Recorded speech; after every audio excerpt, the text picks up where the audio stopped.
और अब प्रसंग आता है, जय हो। मंगल मूर्ति मारुति नंदन, सकल मंगल मूल निकंदन, सकल मंगल मूल निकंदन, मंगल मूर्ति मारुति नंदन। आगे आगे राम जी चल रहे हैं, लक्ष्मण जी उनके पीछे चल रहे हैं, और इन दोनों युगल राजकुमारों को जब ऋष्यमुख पर्वत के ऊपर से सुग्रीव ने देखा तो देखते ही अत्यंत पहले तो आकर्षित हो गए राम जी के श्री मुख को देख करके, लेकिन घबराए और अपने सचिव श्री हनुमान जी से कहा, हनुमान मुझे लगता है कि ये दोनों जो राजकुमार आ रहे हैं हाथ में धनुष बाण लिए हैं, जरूर बाली भैया ने इनको भेजा होगा मुझको मारने के लिए, तुम जाकर के इनका परिचय तो लो, ये कौन है। अब आज जब ये प्रसंग में पढ़ रहा था तब मेरे मन में एक जिज्ञासा प्रकट हुई, क्या यही प्रथम मिलन हो रहा है हनुमान जी का राम जी से? क्योंकि जब हनुमान जी ब्राह्मण का वेश बना करके जाते हैं तो राम जी के सन्मुख जाकर के हनुमान जी उनसे पूछते हैं। यहां पर मानस में ऐसा बताया गया कि श्री हनुमान जी को पता ही नहीं है कि वो कौन है। को तुम श्यामल गौर शरीरा, हनुमान जी पूछ रहे हैं। एक ब्राह्मण का रूप धारण करके गए और राम जी के सामने जाकर के प्रणाम किया, और ब्राह्मण वेश में हनुमान जी आए हैं तो ब्राह्मण को देख करके तो राम जी लक्ष्मण जी उनको बड़ा सत्कार करते हैं, तुरंत रुक गए, प्रणाम किया। हनुमान जी पूछ रहे हैं, को तुम श्यामल गौर शरीरा, छत्री रूप विरहु बनवीरा, कठिन भूमि कोमल पद गामिन, कवन हेतु विचरहु बन स्वामी। आप कौन हैं? हे गौरवर्ण, हे श्याम वर्ण, आप दोनों कोई राजकुमार दिखते हैं, और आपके अंग प्रत्यंग और संपूर्ण रूप को देख करके आपके चरणों को जब मैं देख रहा हूं तो मुझे लग रहा है इतने कोमल चरण हैं, ऐसा लगता है किसी माता निष्ठुर माता पिता ने अपने दो कोमल जैसे फूल जैसे राजकुमारों को इस निष्ठुर वन में छोड़ दिया। आप एक चरण भी रख रहे हैं तो ऐसा लग रहा है मानो मैं क्या, कोई जड़ भी आपको चलते हुए देखेगा तो वह भी पिघल जाएगा। नाथ, आप कौन हैं? अपना परिचय दीजिए। अब बंधुओं देखो, यहां जिज्ञासा प्रकट हुई कि क्या हनुमान जी को पता नहीं था ये कौन है, और क्या यही प्रथम मिलन हुआ है हनुमान जी का राम जी से? अब इसमें जब हम खोजने के लिए निकले तो कई लोगों ने तर्क दिया कि फंदा सा बांध के उनको नचाने के लिए लेके गए, तब हनुमान जी ने पहली बार राम जी को देखा, तब से राम जी चित्त में बैठ गए। लेकिन शास्त्रीय प्रमाण चाहिए। और दूसरा प्रश्न मन में यह प्रकट हो रहा था कि हनुमान जी सुग्रीव के साथ क्यों रह रहे हैं? अंजनी मैया के साथ रहते, पवन देव के साथ में रहते, अपने निवास अपने घर में रहते, सुग्रीव के साथ में उनका क्या संबंध था जो वो सुग्रीव के साथ में रह रहे हैं? और आज राम जी आए तो फिर हनुमान जी को क्यों नहीं पता कि ये राम जी? और जैसे अभी राम जी बाद में बताएंगे कि मैं कौशले से दशरथ के जाए, हम पितु वचन मनि बन आए। अपने पिताजी की वाणी मानकर के हम वन में आए, हम कौशलपुर राजा दशरथ जी के पुत्र हैं। नाम राम लक्ष्मण दो भाई, संग नारी सुकुमार सुहाई।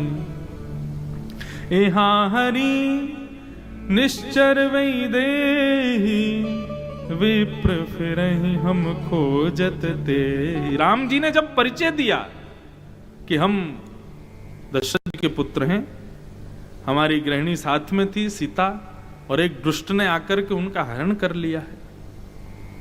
आहा, जैसे ही बताया, अभी तक तो हनुमान जी परीक्षा के भाव से एक ब्राह्मण वेश में खड़े थे, लेकिन जैसे ही राम जी बोले कि हम दशरथ के पुत्र हैं, पिता की आज्ञा मान के आए हैं, हमारी पत्नी का हरण हो गया है, ये छोटे भैया लक्ष्मण हैं, हम इनके बड़े भैया राम हैं।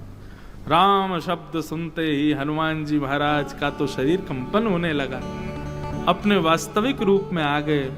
प्रभु पहचानी परउगे ही चरना, सो सुख उमा जाए नहीं वरना। शंकर जी सुना रहे हैं ना पार्वती जी को, उस सुख का वर्णन नहीं कर सकते कि हनुमान जी ने जैसे ही पहचाना कि राम जी, तुरंत चरणों में गिर गए।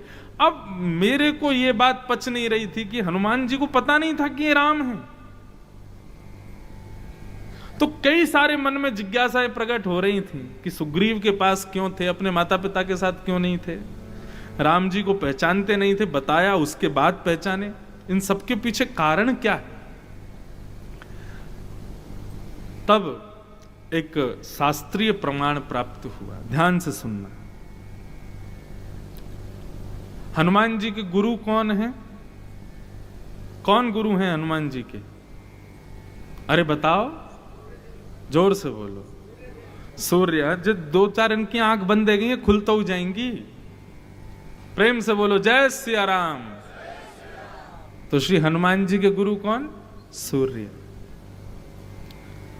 सूर्य गुरु थे, और सब जानते हैं कि श्री हनुमान जी महाराज पीछे पग करके चलते थे और अपने गुरु से आज्ञा लेते थे, पढ़ते थे, शिक्षा ग्रहण करते थे। शिक्षा पूर्ण होने के बाद में हनुमान जी ने चरणों में प्रणाम करके अपने गुरु सूर्य से कहा कि हे नाथ, अब मैं गुरु दीक्षा देना चाहता हूं, अपने गुरु को क्या दीक्षा प्रदान करूं, कृपा करके मुझे बताओ। तब सूर्य नारायण ने उनको आज्ञा दी, बोले शिष्य,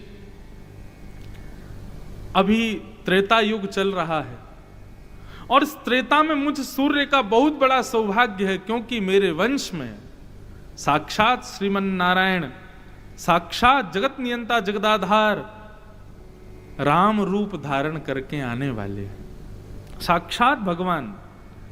और हनुमान जी की जिद थी कि मुझे भगवान से मिलाओ, तो सूर्य नारायण ने वही कहा, तुम्हारी भी इच्छा है कि तुमको भगवान से मिलना है और हमारी गुरु दक्षिणा भी तुमको देनी है, तो फिर चलो यही बात कि हमारा सौभाग्य है कि त्रेता में हमारे वंश में भगवान श्री राम आने वाले। मैं चाहता हूं कि तुम मुझे गुरु दक्षिणा देना चाहते हो और अपनी जिज्ञासा पूर्ण करना चाहते हो, तो मेरे वंश में उत्पन्न होने वाले तुम्हारे गुरु तुल्य ही हैं वो। ऐसे भगवान श्रीमन नारायण जब राम बन करके आएंगे तो तुम उनके सेवक बनना, उनकी रक्षा करना, उनकी सेवा करना, उनका शिष्यत्व, मेरे प्रति जो भाव तुम्हारे हैं वही प्रति उनके, क्योंकि गुरुपुत्र गुरु समान होता है और श्री राम जी एक प्रकार से वंश में जन्मे तो गुरुपुत्र ही हैं, तुम्हारे लिए वही गुरु समान है। तुमको उनकी सेवा करनी है, उनकी रक्षा करनी है, उनका दासत्व निभाना है। हनुमान जी बोले जो आज्ञा गुरुवर, मैं निश्चित करूंगा, लेकिन मुझे कैसे पता चलेगा कि राम जी का अवतार हो गया है या ये राम जी, मुझे कैसे अब इस बात की पहचान होगी। तब सूर्य नारायण ने बताया कि मेरा पुत्र है, मेरे दो पुत्र हैं, बाली और सुग्रीव। एक बार अपनी गृहिणी को हरण जानकर के उनकी खोज करते हुए राम जी मेरे पुत्र के पास आएंगे, सुग्रीव के पास, और जब वो अपनी पत्नी का पहचान पूछने के लिए सुग्रीव से मदद मांगेंगे तो तुमको पता चल जाएगा कि यही वो राम है, यही वो नारायण है जिनकी तुमको दासत्व स्वीकार करनी है। इसलिए अब तुम मेरे पुत्रों के साथ में निवास करो, उनके सचिव बनकर के उनके साथ रहो और प्रतीक्षा करो। गुरु मंत्र राम ही है तुम्हारा, इस राम राम राम राम मंत्र का जाप करो, अपने आप को योग्य बनाओ, और जैसे ही वो शुभ घड़ी आएगी सुग्रीव से मिलने के लिए, अपनी पत्नी की खोज करने के लिए, जब मदद मांगने के लिए वही भगवान, तब उनके चरण पकड़ करके तुम उनकी सेवा करना। तब ये शास्त्रीय प्रमाण प्राप्त हुआ कि हनुमान जी सुग्रीव के पास क्यों थे और इतनी देर से पहचान क्यों नहीं पा रहे थे कि यही राम जी हैं? क्योंकि गुरुदेव की आज्ञा थी कि ऐसा ऐसा जब होगा तब तुम्हें पता चलेगा कि यही मेरे प्रभु श्री राम हैं। बोलो अनंत बलवंत श्री हनुमान जी महाराज की। हनुमान जी का प्रथम गुण क्या सीखा आपने अभी? हनुमान जी गुरु के प्रति बड़ी निष्ठा है। केवल अपनी गुरु निष्ठा के बल पर हनुमान जी ने पूरी लीला रच दी राम जी के साथ, क्योंकि गुरु आज्ञा हो गई थी कि राम जी को क्षण भर भी कोई कष्ट नहीं हो जाए। और फिर सुग्रीव के यहां रह करके राम राम जपते जपते जपते, वह गुरु आज्ञा तो थी लेकिन उस आज्ञा को प्रेम में परिणत किया श्री हनुमान जी महाराज ने। तो हनुमान जी की गुरु निष्ठा यहां पर दिखाई दी। तो आज श्री हनुमान जी महाराज ब्राह्मण वेश में जब राम जी के सामने खड़े होते हैं और राम जी से पूछते हैं, राम जी के बताने पर कि भैया हम राम हैं और ये लक्ष्मण हैं, हम अपनी गृहिणी को खोज रहे हैं, उसको एक निशाचर हरण करके ले गया है। जैसे ही ये बात सुनी हनुमान जी को आज स्मृति आई। पहले तो सूर्य नारायण को देखो, बोले गुरुजी आपकी दक्षिणा देने का समय आ गया। और तभी रघुनाथ जी के प्रभु पहचानी परऊ गए चरना, सो सुख उमा जाए नहीं बरना। तुरंत अपने रूप में आकर के उन्होंने श्री राघव को प्रणाम किया। अच्छा, वाल्मीकि रामायण में हनुमान जी और राम जी का मिलन बड़ा सुंदर है। जो हम लोग कहते हैं ज्ञानी नाम अग्रगण्यम बल बुद्धि विद्या देव मोहे, ये बुद्धि के अधिष्ठाता हैं। हनुमान जी साधारण नहीं है, बहुत विद्वान, अति विद्वान है हनुमान जी। और हनुमान जी की बुद्धि की पराकाष्ठा पता चलती है वाल्मीकि रामायण में जब श्री राम जी से हनुमान जी मिलते हैं। हनुमान जी को जब राम जी ने बताया कि हम राम हैं और अपना परिचय जब दिया, तो उसके बाद हनुमान जी ने प्रणाम किया और प्रणाम करके आंखें लाल हैं, अश्रुबिंद गिर रहे हैं। अब स्थिति नहीं है बोलने की कुछ, क्योंकि जिनकी प्रतीक्षा में कर रहा था वो मेरे सामने खड़े हैं। उस समय फिर राम जी पूछते हैं, हाँ भाई अब अपना परिचय दो, तुम कौन हो?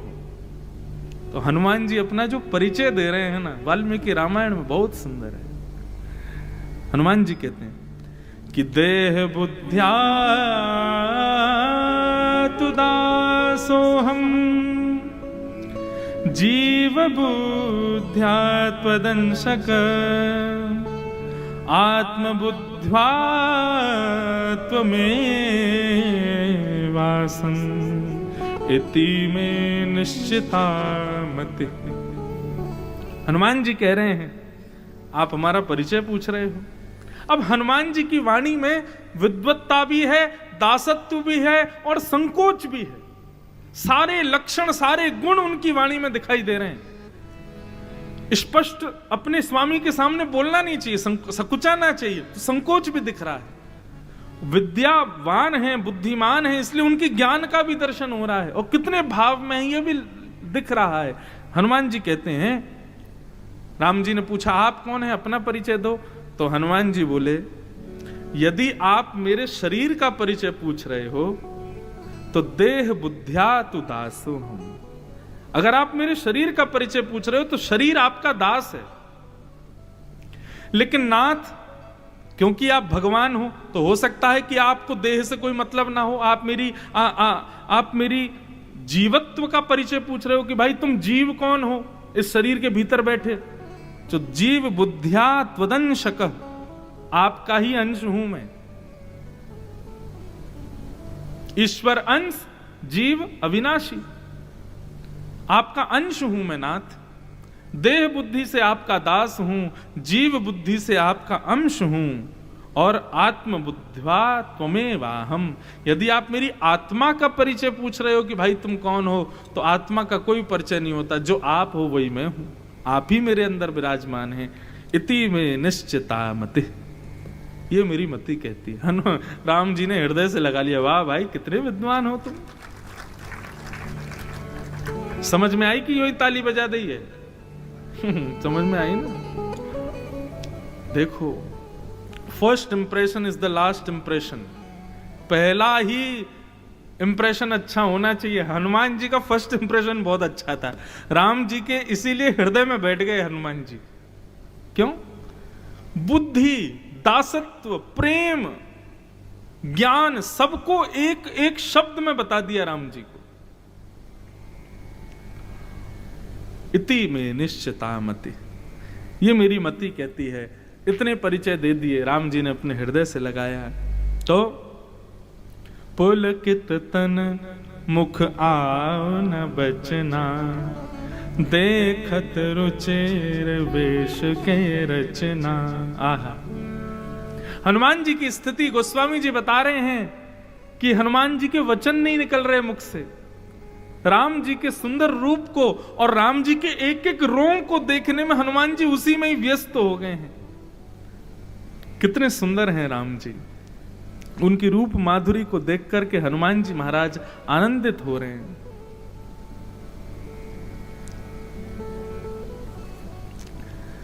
इस प्रकार हनुमान जी का प्रथम मिलन श्री राम जी से हुआ।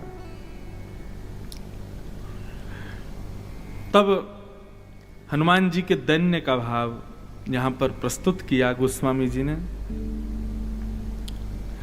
यद्यपि नाथ बहु अवगुण मोरे, सेवक प्रभु ही परे जन बोरे।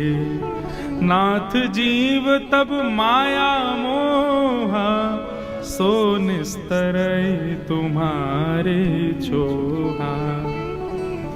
तापर में रघुवीर दुहाई, जानऊ नाहि कछु भजन उपाय।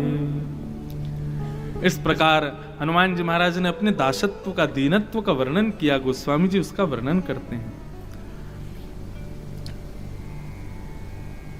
राम जी ने अपने हृदय से लगाया, हृदय से लगा करके अत्यंत प्रसन्न हो गए। हनुमान जी महाराज को देख करके राम जी बोले, अब आगे हम किस प्रकार अपनी सीता जी को ढूंढें? हनुमान कुछ उपाय बताओ। तब हनुमान जी ने बताया, बोले महाराज आप बिल्कुल चिंता ना करें, हमारी मां जरूर मिलेंगी। ये सामने जो पर्वत है ऋष्यमुख पर्वत, इस पर कपिराज सुग्रीव विराजमान है। आपकी आज्ञा हो तो मैं आपको उनके पास ले चलूं, वे हमारी सहायता अवश्य करेंगे। तब राम जी की आज्ञा मान करके दोनों भाइयों को अपने कंधे पर विराजमान करके हनुमान जी विशाल काय रूप में प्रकट हो गए और लेकर के राम जी को ऋष्यमुख पर्वत पर पधारे। सुग्रीव से मिलन हुआ। सुग्रीव ने चरणों में प्रणाम करके बार बार धन्य भाग्य कहा कि मेरे धन्य भाग्य हैं कि आपके मुझे दर्शन हुए। आज सुग्रीव ने बाली का पूरा विषय तो अभी वो बताएगा भी, लेकिन वह एक प्रकार से अपने भाई से मिले अत्याचार को आज वो आशीर्वाद भी मानता है, और यह शास्त्राज्ञा भी है। बड़े लोग बंधुओं चाहे हमारा कितना भी अनहित करके हम पर क्रोशित क्यों ना हो, लेकिन बड़े लोगों का क्रोध कहीं ना कहीं तो फलीभूत होता है वरदान के रूप में। आज भले ही बाली से युद्ध के बाद में सुग्रीव दूर जाकर के रहता है, लेकिन आज मन में सुग्रीव विचार करते हैं, यदि कभी बाली से मेरा युद्ध ना हुआ होता, बड़े भैया मुझ पर रोषित ना होते, बड़े भैया की लात मुझ में नहीं पड़ी होती, तो आज श्री राम जी का दर्शन मुझे नहीं होता। शास्त्र आज्ञा करते हैं, बहुत ध्यान से सुनिएगा, बड़े लोगों का क्रोध चाहे कितना भी भयानक क्यों ना हो, उस पर कभी संकोच मत करो, सदा उसको आशीर्वाद मान करके रहो। और जिन बालकों पर कभी माता पिता रोषित नहीं होते, ऐसे बालक जीवन में कुछ कर नहीं पाते।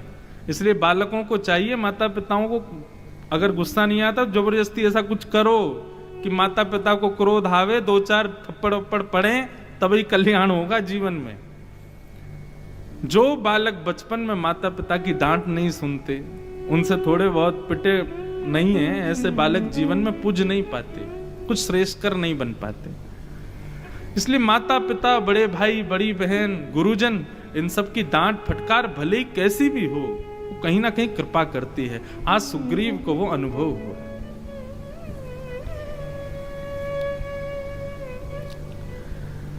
सुग्रीव जी महाराज राम जी के चरणों में प्रणाम करते हैं, बोले नाथ आप इतने सुकोमल हैं, इतने सुंदर हैं, इस वन में, विहंगम वन में विचरण क्यों कर रहे हैं? तब राम जी ने बताया कि 14 वर्ष का वनवास है, लेकिन अभी एक निशाचर ने हमारी जानकी जी का हरण कर लिया और लेकर के वो दक्षिण की ओर गया है, हम उन्हीं को खोज रहे हैं। तब सुग्रीव ने एक स्मृति बताई, बोले नाथ मुझे शायद ऐसा लगता है कि कुछ दिन पूर्व एक विमान आकाश से जा रहा था और उस विमान में एक कन्या राम राम राम शब्द उच्चारण कर रही थी। राम राम हा राम पुकारी, हमई देख दीने उपटदारी, मागा राम तुरत तो ही दीना, पट उरलाए सोच अति कीना। वो राम राम राम शब्द उच्चारण कर रही थी। हम बानर गुफा से निकल करके आकाश की ओर देखने लगे तो हमको देख करके उन्होंने एक पटका और कुछ वस्तुएं ऊपर से फेंकी। राम जी बोले कहां है वो? तभी श्री जानकी जी के सुंदर वस्त्र का एक भाग जब राम जी को दिया तो राम जी हृदय से लगा करके रुदन करने लगे, जानकी जी की याद आने लगी।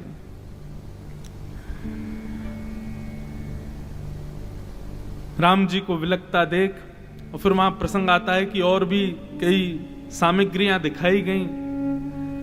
लक्ष्मण जी ने चरण की पाजेब देख करके बताया, बोले ये हमारी भाभी जानकी जी की हैं, क्योंकि मैं नित्य चरण दर्शन करता था इसलिए मैं जानता हूं ये उन्हीं की। तो ये निश्चित हो गया कि रावण यहीं से लेकर के वो निशाचर गया है जानकी जी को।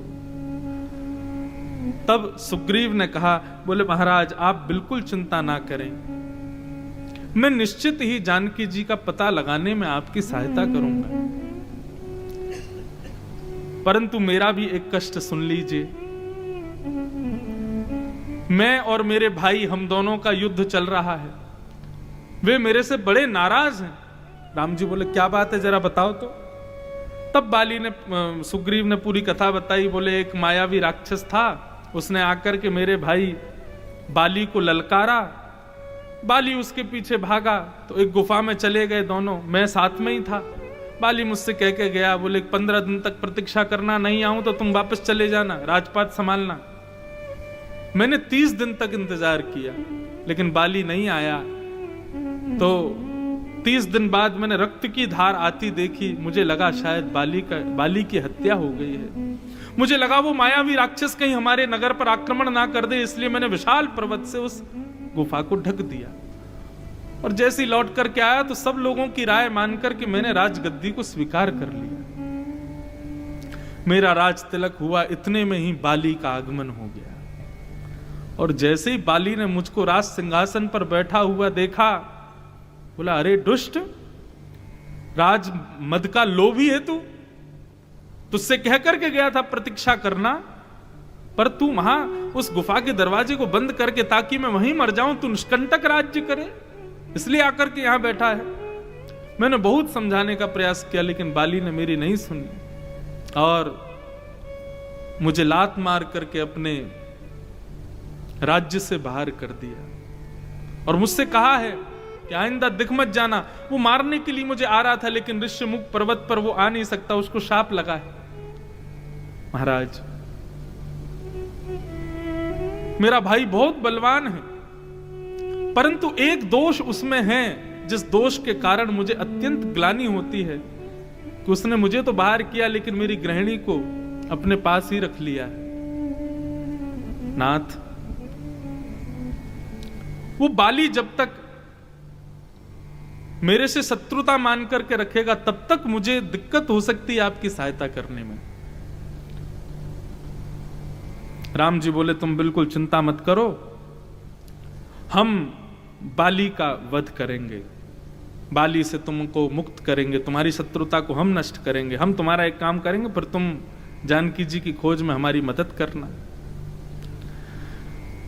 सुग्रीव बोला ठीक है महाराज, मैं ऐसा निश्चित करूंगा, लेकिन जितने वृक्ष हैं इन वृक्षों को जो एक बाण से भेदन कर देगा वही मार सकता है बाली को। राम जी ने एक बाण की प्रत्यंचा चढ़ा करके छोड़ दिया, सारे वृक्षों के पत्तों को भेदन कर दिया। तब जाकर के सुग्रीव को विश्वास हुआ कि ये बाली को मार सकते हैं। सुग्रीव ने जाकर के बाली को ललकारा, तो बाली की पत्नी ने बाली को समझाया, बोले नाथ आज सुग्रीव से लड़ने के लिए मत जाइएगा। बोले अरे ये दुष्ट आकर के मुझको ललकार रहा है बाहर। अपमान उसी व्यक्ति का होता है जिसको सम्मान की बहुत इच्छा होती है। मैं अपनी कथाओं में कहा करता हूं, बाली को सम्मान ऐषणा थी, बहुत सम्मान की इच्छा। बलवान तो वो था ही, बल्कि उसको बहुत ज्यादा अभिमान था। एक कथा आती है कि बाली ने एक बार रावण को भी अपनी कांख में दबा लिया था। क्यों? रावण दिग्विजय कर रहा था, जहां से भी पता चलती थी कि ये बलवान है, उनको जाकर के परास्त करता था। तो बाली का नाम जब सुना तो रावण बोला कि बाली से जाकर के मैं युद्ध करूंगा और बाली को परास्त करके दिग्विजय हासिल करूंगा।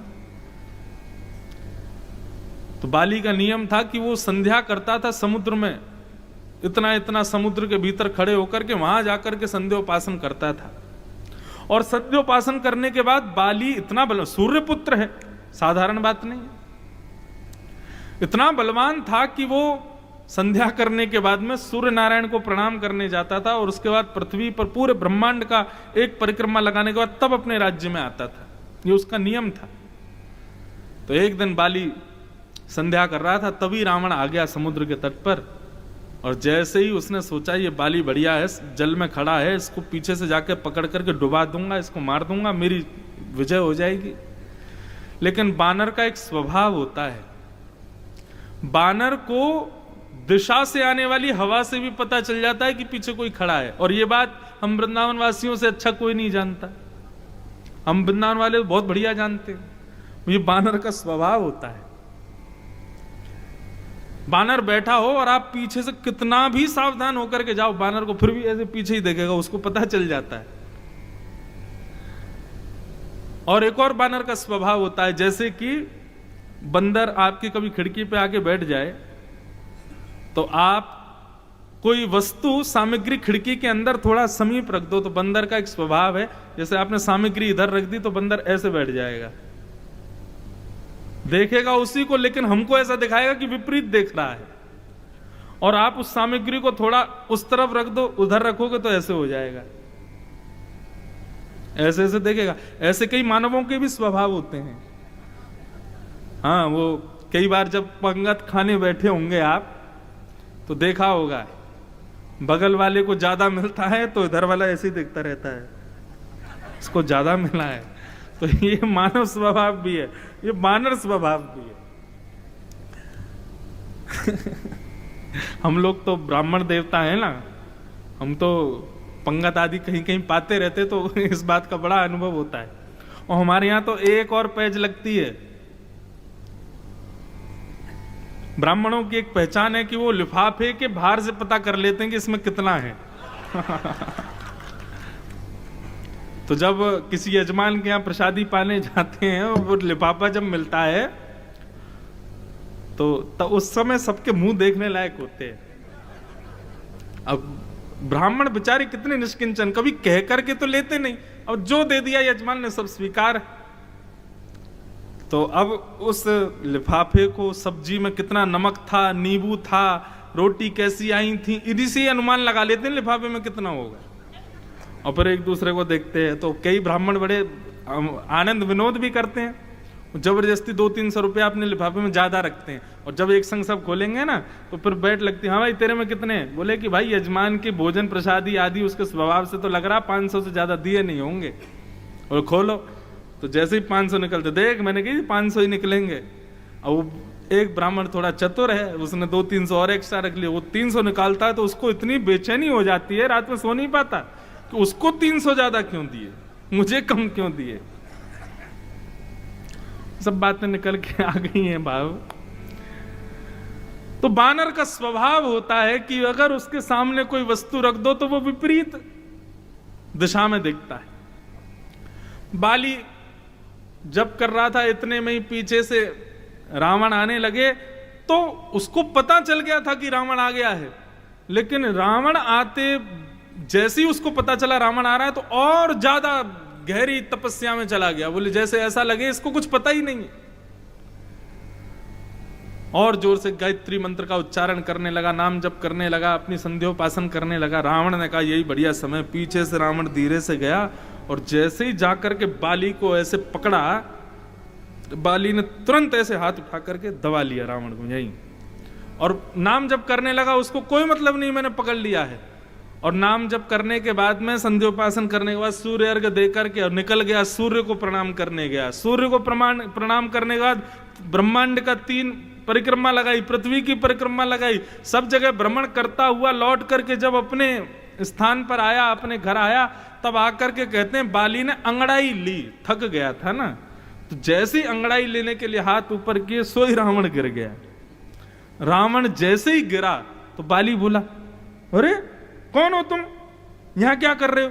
तो रावण गिर करके मूर्छित नहीं हुआ, इस बात से मूर्छित हो गया कि बाली इतना सब कर आया, इसको पता ही नहीं चला कि मैं इसके बाल में, इसके बाह में दबा हुआ था। इतना बलवान था बाली। तब रावण ने कहा भाई इससे हम जीत नहीं सकते तो क्या करें, इसको मित्र बना लो। तो रावण ने मित्रता कर ली बाली के साथ, बोले फ्रेंड बन जाओ हमारे। बाली बोला जो आ गया, मित्र बन गया। तो बाली बहुत बलवान था और उसको अपने बल का इतना अहंकार कि उसको कोई ललकार भर दे, बस उसके बाद तो बाली बिल्कुल रुकता ही नहीं था। सुग्रीव ने आकर के ललकारा तो उठ के जाने लगा। पत्नी ने समझाया, बोले कि आप मत जाओ। क्यों? बोले मैंने सुना है कि 2 राजकुमार इस बार सुग्रीव के साथ में हैं और वे राजकुमार साक्षात नारायण के अवतार हैं। हे स्वामी आप मत जाओ। लेकिन सुग्रीव ने अपनी पत्नी की बात नहीं मानी। बोले यदि वो समदर्शी है, उसके साथ जो 2 लोग हैं यदि वो बहुत जानकार हैं, बहुत समदर्शी हैं, साक्षात नारायण के अवतार हैं जैसा तुम बता रहे हो, तो भी बुराई क्या है? यदि वो साधारण बालक होंगे तो सुग्रीव को मुझसे बचा नहीं पाएंगे, और यदि वो समदर्शी हैं तो मेरा कल्याण हो जाएगा, उद्धार हो जाएगा। तुम रोको मत मुझको। और निकल पड़ा बाली। सुग्रीव के सामने जाकर के युद्ध करने लगा। एक मुष्टिक का प्रहार किया था केवल बाली ने। एक मुष्टिक प्रहार में ही सुग्रीव का यहां पर वर्णन करते हैं गोस्वामी जी कि उसको लगा कि मानो जैसे प्रचंड किसी ने वज्र का प्रहार किया हो। चिंगारता हुआ भागा वहां से, रुक ही नहीं पाया। एक मुष्टिक प्रहार में ही हालत खराब हो गई सुग्रीव की।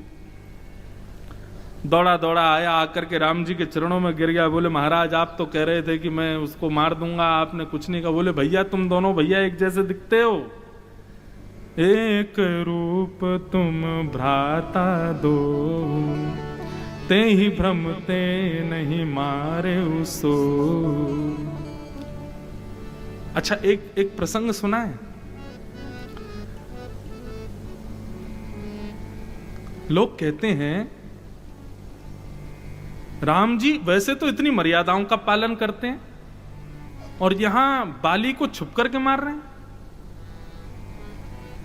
ऐसा क्यों? अब इसके पीछे कारण एक बताया जाता है कि बाली को ऐसा वरदान था कि उसके सामने कोई पराक्रमी आ जाए, उसकी आदि शक्ति बाली में आ जाती थी, उसकी आदि शक्ति बाली के अंदर प्रविष्ट हो जाती थी। तो क्या इस भय से राम जी उसके सामने नहीं गए कि भाई हम त्रिलोकीनाथ हैं, हम कहीं इसके सामने चले गए तो हमारी आदि शक्ति इसमें आ गई तो आधा त्रिलोकीनाथ तो यही बन जाएगा? क्या ये बात थी क्या? ऐसा नहीं। बात क्या थी अब ध्यान से सुनना। एक बार ऋषिमुख पर्वत से नीचे उतर करके हनुमान जी महाराज विचरण कर रहे थे। हनुमान जी घूम रहे थे, वहीं सामने से बाली आया। तो बाली जानता तो था ही हमारा गुरुपुत्र है हनुमान। हनुमान जी ने प्रणाम किया, गुरुपुत्र हैं और वो गुरु शिष्य है। बाली बोला कि हनुमान जी हमने बहुत सुना है कि आप बड़े बलवान हो। हनुमान जी बोले नहीं, हमारे पास तो केवल हमारे स्वामी का बल है, हमारे गुरु का बल है, हमारे नाथ का बल है, हम पर कोई बल नहीं है। हनुमान, हनुमान शब्द का मतलब क्या है? जो मान रहित है, जिसके मान का हनन हो चुका है, वही तो है हनुमान। उनको मान कभी नहीं होता अपनी बुद्धि का, अपने बल का, अपने ज्ञान का, वो हनुमान है। और एक और बात, जो उनकी शरण में जाता है वह यदि मान रहित नहीं हुआ तो ये समझ लीजिए अभी हनुमान जी की उसने अच्छे से आराधना की नहीं है। हनुमान जी की सेवा का फल क्या है? मान रहित हो जाना। हनुमान जी बोले हम पे तो नाथ का बल है, गुरु का बल है, हम पे कहां बल है? बाली बोला नहीं नहीं नहीं, देखो हम सब जानते हैं तुम बहुत बलवान हो, तुम हमारे पिताजी महाराज को आम समझ के खाने दौड़े आए, बहुत बल है तुम्हारे पास। अब एक काम करते हैं, थोड़ा कल एक हो जाए, थोड़ी दो हाथ हो जाए, जरा हम भी तो देखें हनुमान में कितना बल है। हनुमान जी महाराज बोले हमारी इन सब विवादों में स्थिति नहीं है, हम भक्त आदमी है, भक्त विवादों से बचता है। बोले विवाद की बात नहीं, केवल बल परीक्षण करेंगे किसमें ज्यादा बल है। हनुमान जी बोले तुम्हारे इतने ही ज्यादा चेंटी काट रही है हाथ में, तो आ जाओ फिर कल तुमसे युद्ध करते हैं। और बाली को यह वरदान था कि सामने जो योद्धा आएगा उसकी आदि शक्ति उसमें आ जाती थी। बाली खड़ा था कस करके अपना बदन, बोले आए हनुमान जी आज युद्ध करके दिखाता हूं। हनुमान जी जैसे ही बाली के सामने युद्ध करने के लिए आए और हनुमान जी के आधे बल ने जैसे ही बाली के अंदर प्रवेश करना प्रारंभ किया, बाली का शरीर फटने लगा, नसें फटने लगी, सिर घूमने लगा, सिर पकड़ करके चीखने चिल्लाने लगा, ज्वर चढ़ने लगा, लाल ताम्र वर्ण हो गया बाली का। इतने में आकर के कुछ बानरों ने हनुमान जी से कहा आप सामने से हटो नहीं तो मर जाएगा ये। क्यों? हनुमान जी का आधा बल भी बाली सहन नहीं कर पा रहा था। बाली में इतनी सामर्थ्य नहीं कि हनुमान जी के उस बल को अपने अंदर रख सके। तो तर्क ये निकला कि राम जी छुपके क्यों थे? बोले भैया हमारे दास के बल को तो ये सहन नहीं कर पाया, यदि हम सामने चले गए तो सामने जाते ही मर जाएगा, ये रुक ही नहीं पाएगा। त्रिलोकी का भार मेरे सिर पर है, यदि आधा भार भी इसके सिर पर आ गया तो जमीन में रसातल में चला जाएगा बाली। इसलिए राम जी छुपे हुए थे।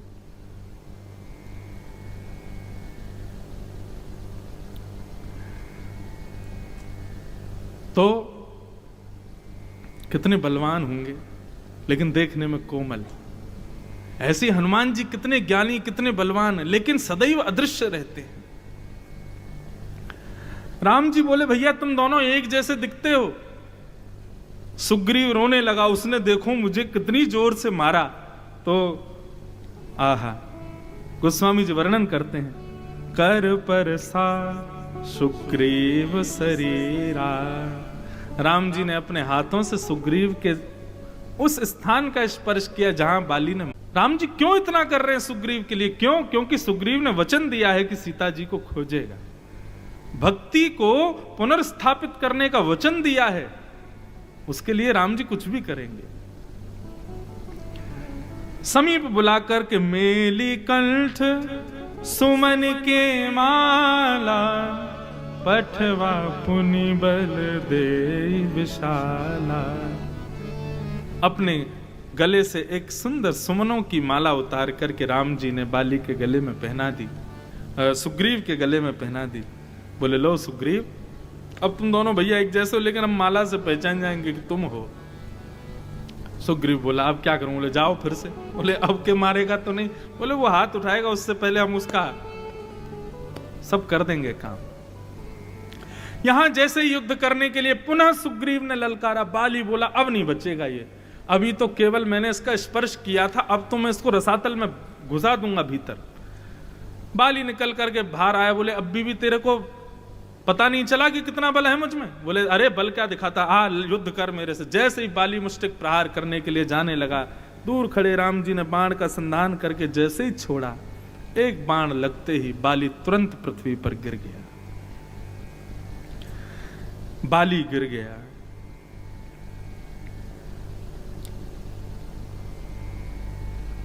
बाली के गिरते ही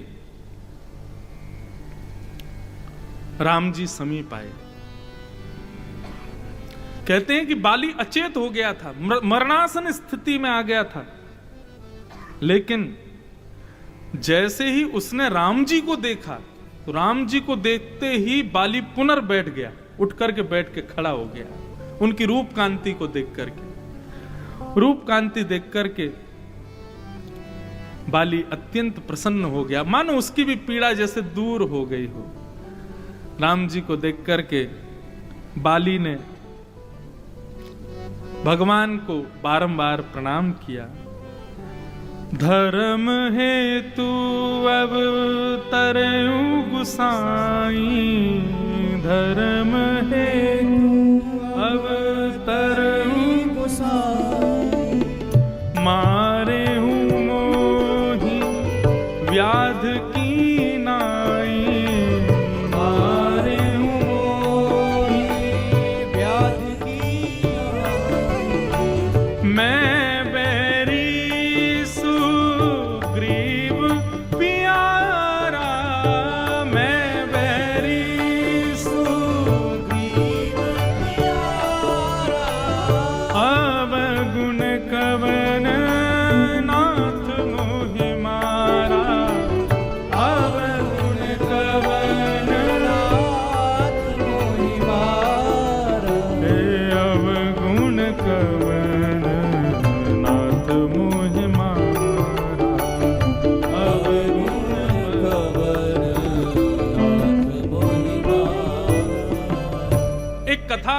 सब लोग कहते हैं कि 3 लोगों के आगे राम जी मौन हो गए, काली, बाली और बलि।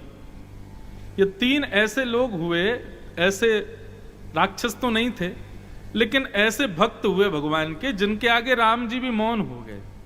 पहला कालिया नाग, जब भगवान ने उसके सर पर तांडव नृत्य किया तो रोता हुआ कालिया नाग बोला, क्यों मार रहे हो मुझको, वो तुमने मेरी यमुना को विषैला किया। कालिया नाग बोला, एक मेरे प्रश्न का उत्तर दीजिए आप। भगवान बोले बताओ। बोले नागों को किसने बनाया? भगवान बोले मैंने। उनकी जीभ में विष किसने भरा? भगवान बोले मैंने। नागों को इतना क्रोधी किसने बनाया? भगवान बोले मैंने। तो फिर मेरी क्या गलती है? नाग बनाए आपने, विष भरा आपने, क्रोधी बनाया आपने। यदि आप मेरी जिह्वा में अमृत भरते तो मैं यमुना को अमृत तुल्य बना देता। आपने विष भरा तो विष ही निकालूंगा ना, मेरी क्या गलती है? तो भगवान कृष्ण मौन हो गए, मुझे क्यों मार रहे हो? दूसरा बलि, राजा बलि की कथा आती है भागवत में।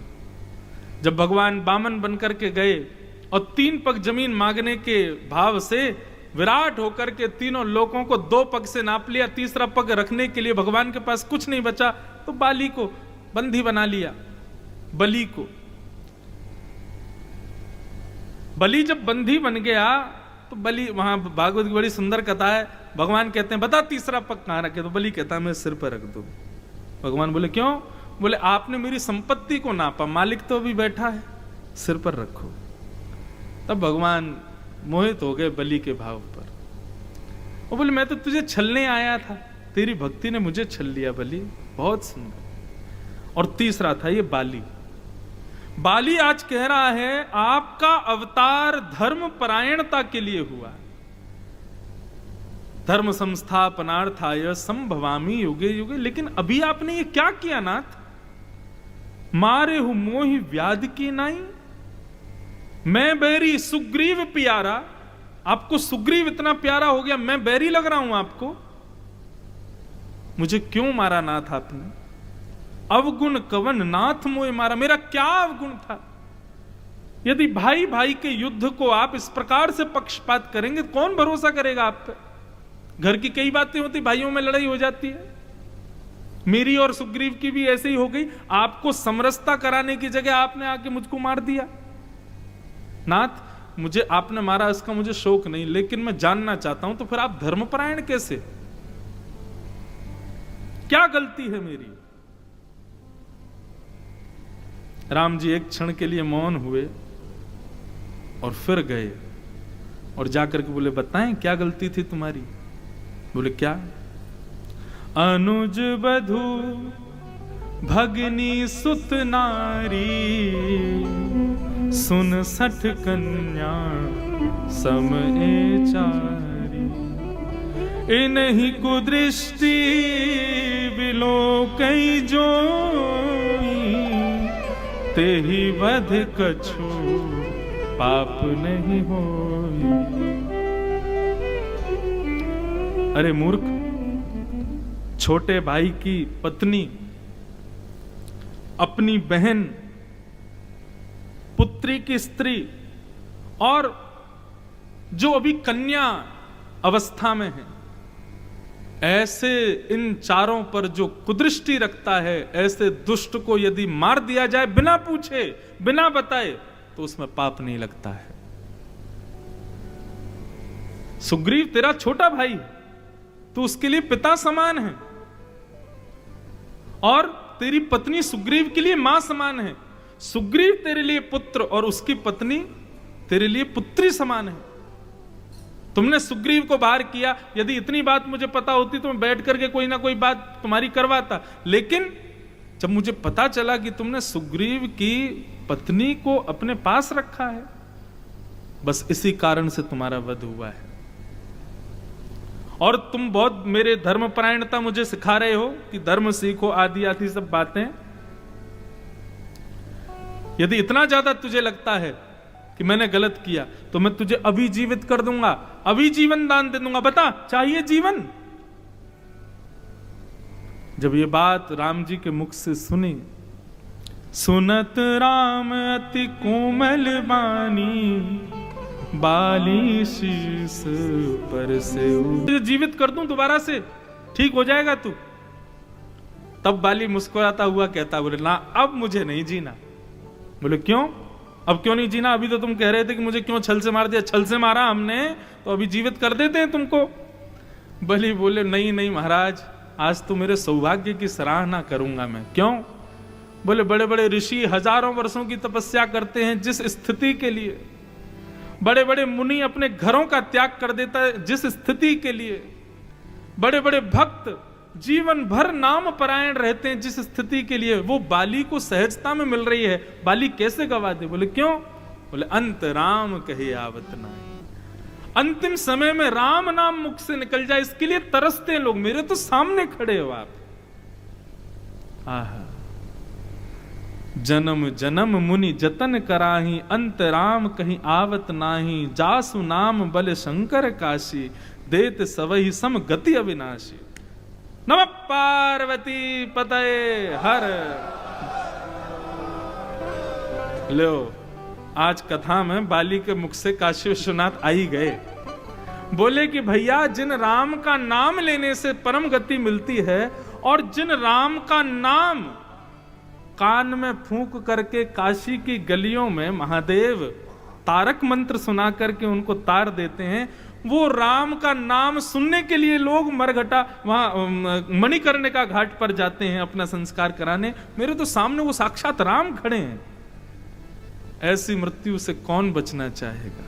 नाथ, अब मुझे जीवित नहीं रहना, अब तो मुझे बस अब नाथ करि करुणा विलो कहू, देहु जो वर मांगू, जहि जोनि जन्मो कर्म बसतः, राम पद अनुरागहु, यह तनय मम सम विनय बल, कल्याण प्रद प्रभु लीजिए, कहीं बाह सुर नर नाह आपन, तास अंगद कीजिए, कहीं बाह सुर नर नाह आपन, तास अंगद कीजिए, कहीं बाह सुर नर नाह आपन, तास अंगद कीजिए। बलि की बुद्धि सुधर गई बाली की, और बाली बोला भैया इतना बढ़िया मेरे को संयोग मिला है, हाँ? पीतांबरी कसी हो, मुखड़े पे कुछ हंसी हो, छवि मन में ये बसी हो, जब प्राण तन से निकले, श्री गंगा जी का तट हो, यमुना का वंशीवट हो, मेरा सांवरा निकट हो, जब प्राण तन से निकले, इतना तो कहना स्वामी, जब प्राण तन से निकले। या तो अपनी निज बात कहूं, भागवत में भीष्म पितामह और मानस में बाली, ये दोनों ही विपरीत अवस्था के दोनों योद्धा हैं। वहां पर भीष्म पितामह भी कौरव पक्ष के थे और यहां पर बाली भी सुग्रीव के विपक्षी था। इन दोनों को ही ठाकुर जी ने वो योग्यताएं वैसी अंतिम समय दिया जिस अंतिम समय को पाने के लिए लोग तरसते हैं। भागवत में तो इतना सुंदर वर्णन आता है कि भीष्म पितामह का हाथ पकड़ करके भगवान बोलते हैं, ए पितामह तुम बड़े भक्त हो, मुझे सब पता है कि तुम गुप चुप चोरी चोरी मेरा नाम जपते हो, मुझे निहार करके खुश होते हो, तुम्हारे आंसू आ जाते हैं जब मैं रथ चलाता हुआ आता हूं अर्जुन का, तो तुम कौरव पक्ष में खड़े होकर के भाव विभोर हो जाते हो मुझे देख के, मैंने देखा तुमको, इतना प्रेम करते हो तो फिर कौरवों के पक्ष में क्यों हो? इन दुष्टों ने मेरी बहन को निर्वस्त्र किया, ऐसे कौरवों का संग कर रहे हो तुम क्यों? भीष्म पितामह बहुत सुंदर तर्क देते हैं, बोले नाथ स्वामी का दर्शन दाएं बाएं या पीछे खड़े होकर के अच्छा नहीं होता, स्वामी का दर्शन तो सन्मुख खड़े होकर के ही होता है। यदि पांडव पक्ष में रहता तो आपके दाएं खड़े होता या बाएं खड़े होता या आपके पीछे बैठा होता अर्जुन की तरह। अर्जुन से पूछो, उसने देखा आपको जब आप रथ चलाते थे तो घोड़ों की धूल उड़कर के आपके प्रश्वेत के बिंदु से लगती थी, आपका मुखमंडल जब दिखता था, अर्जुन ने देखा? वो नहीं देखा। क्यों? कैसे देखे? पीछे बैठा है। जब सामने से आए हुए बाण को बचाने के लिए आप रथ को घुमाते थे, उस समय अपनी भुजाएं उठाते थे और इस प्रकार से चाबुक चलाते थे, क्या ये भीम और युधिष्ठिर ने ऐसा दर्शन किया आपका? नहीं किया, क्योंकि दूर दूर खड़े थे, अगल बगल में थे। आपकी प्रत्येक अवस्था का दर्शन भीष्म पितामह ने किया क्योंकि सामने खड़ा था। मुझे कौरवों से कोई लोभ थोड़ी है, मैं कौरव पक्ष में केवल इसलिए था क्योंकि मेरे स्वामी मुझको दिखते रहेंगे, मेरे नाथ मुझको दिखाई देंगे। आज वही भीष्म पितामह की स्थिति यहां बाली के साथ हुई है। बाली कहता है, बोले नाथ अब मुझे जीवित नहीं रहना, अब तो मेरे प्राण जाने चाहिए, इससे बढ़िया अवसर थोड़ी मिलेगा। बस नाथ मैं आपसे एक प्रार्थना करना चाहता हूं। क्या? अब नाथ करी करुणा विलो कहू देहु जो वर मांगू, मैं जो वर मांगू मुझे दे दीजिएगा। भगवान बोले मांगो, क्या चाहिए? जेहि जोनि जन्म कर्म बसतः राम पद अनुराग। अब मैं अपने कर्मों के अनुसार जिस भी योनि में जाऊं नाथ, उस योनि में मुझे आपके चरण कमल की सेवा प्राप्त हो। बस चरण कमल की सेवा दीजे, कैसे हूँ मोहे अपनों कर लीजे। हमारे ब्रज में गाते हैं, तोर गुण गावत दिवस बितावत, द्रग बरसावत, मैं हूँ प्रेम विभोर, श्री राधे की जय कृपा की गोर, सरस किशोरी वयस की थोरी, रति रस भोरी, कीजे कृपा श्री राधे। आज बाली की मनोकामना सुन के बड़ा हृदय प्रसन्न हो रहा है। अब नाथ करी करुणा विलोक हूं देहु जो बर माग हूं, जेहि जोनि जन्मू कर्म बस तह राम पद अनुराग। जिस भी योनि में जाऊं नाथ, आपके चरण कमल की सेवा मिले, आपके चरण कमलों में मेरा अनुराग बढ़े नाथ, ऐसी कृपा कर देना। और तभी अपने रोते हुए पुत्र अंगद का हाथ पकड़ लिया। यह तनय मम सम विनय वल कल्याण पद प्रभु दीजिए। अब मैं नहीं चाहता कि जिस गति को मैं गया हूं, जो स्थिति मेरी हुई, वो मेरे पुत्र की भी हो। हे नाथ, मेरे पुत्र का हाथ में आपके हाथों। देखो ये भक्त का स्वभाव, अपनी भक्ति का संपूर्ण बल अपने पुत्र को सुपात्र बना करके जावे। ठाकुर जी के चरणों में अपने पुत्र का हाथ रख दिया। बोले नाथ, ये मेरे समान बलवान है, बुद्धिमान है, लेकिन बुद्धिमान बलवान होने से कुछ नहीं होगा यदि रामचरण अनुराग नहीं है। मैंने देख लिया, इसलिए मेरा पुत्र मेरे समान है, लेकिन इसको मैं आपको दे के जाता हूं ताकि इसका बल और बुद्धि किसी काम आ सके।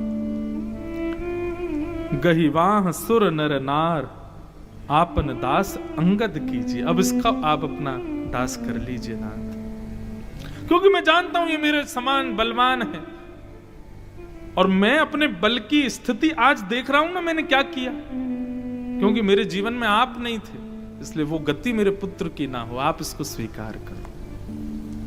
और ऐसा कहते हुए सब वानरों के मध्य में बाली ने अपने प्राणों का परित्याग कर दिया। बोलो भक्त वत्सल भगवान की जय। श्री राम जी ने कृपा की और लक्ष्मण को कहा, लक्ष्मण अब जो जो क्रम होने चाहिए सब क्रम करवाओ बाली के, और क्रम पूर्ण होते ही सुग्रीव को राज तिलक करो। राम जी तो जाएंगे नहीं शहर में, लक्ष्मण को भेजा। सब कुछ करने के बाद लक्ष्मण जी ने जाकर के सुग्रीव का राज तिलक कर दिया। सुग्रीव राम जी को प्रणाम करने आया। भगवान बोले, देखो सुग्रीव, अब बारिश का महीना आ गया है, श्रावण आदि, ये अब चातुर्मास का समय है।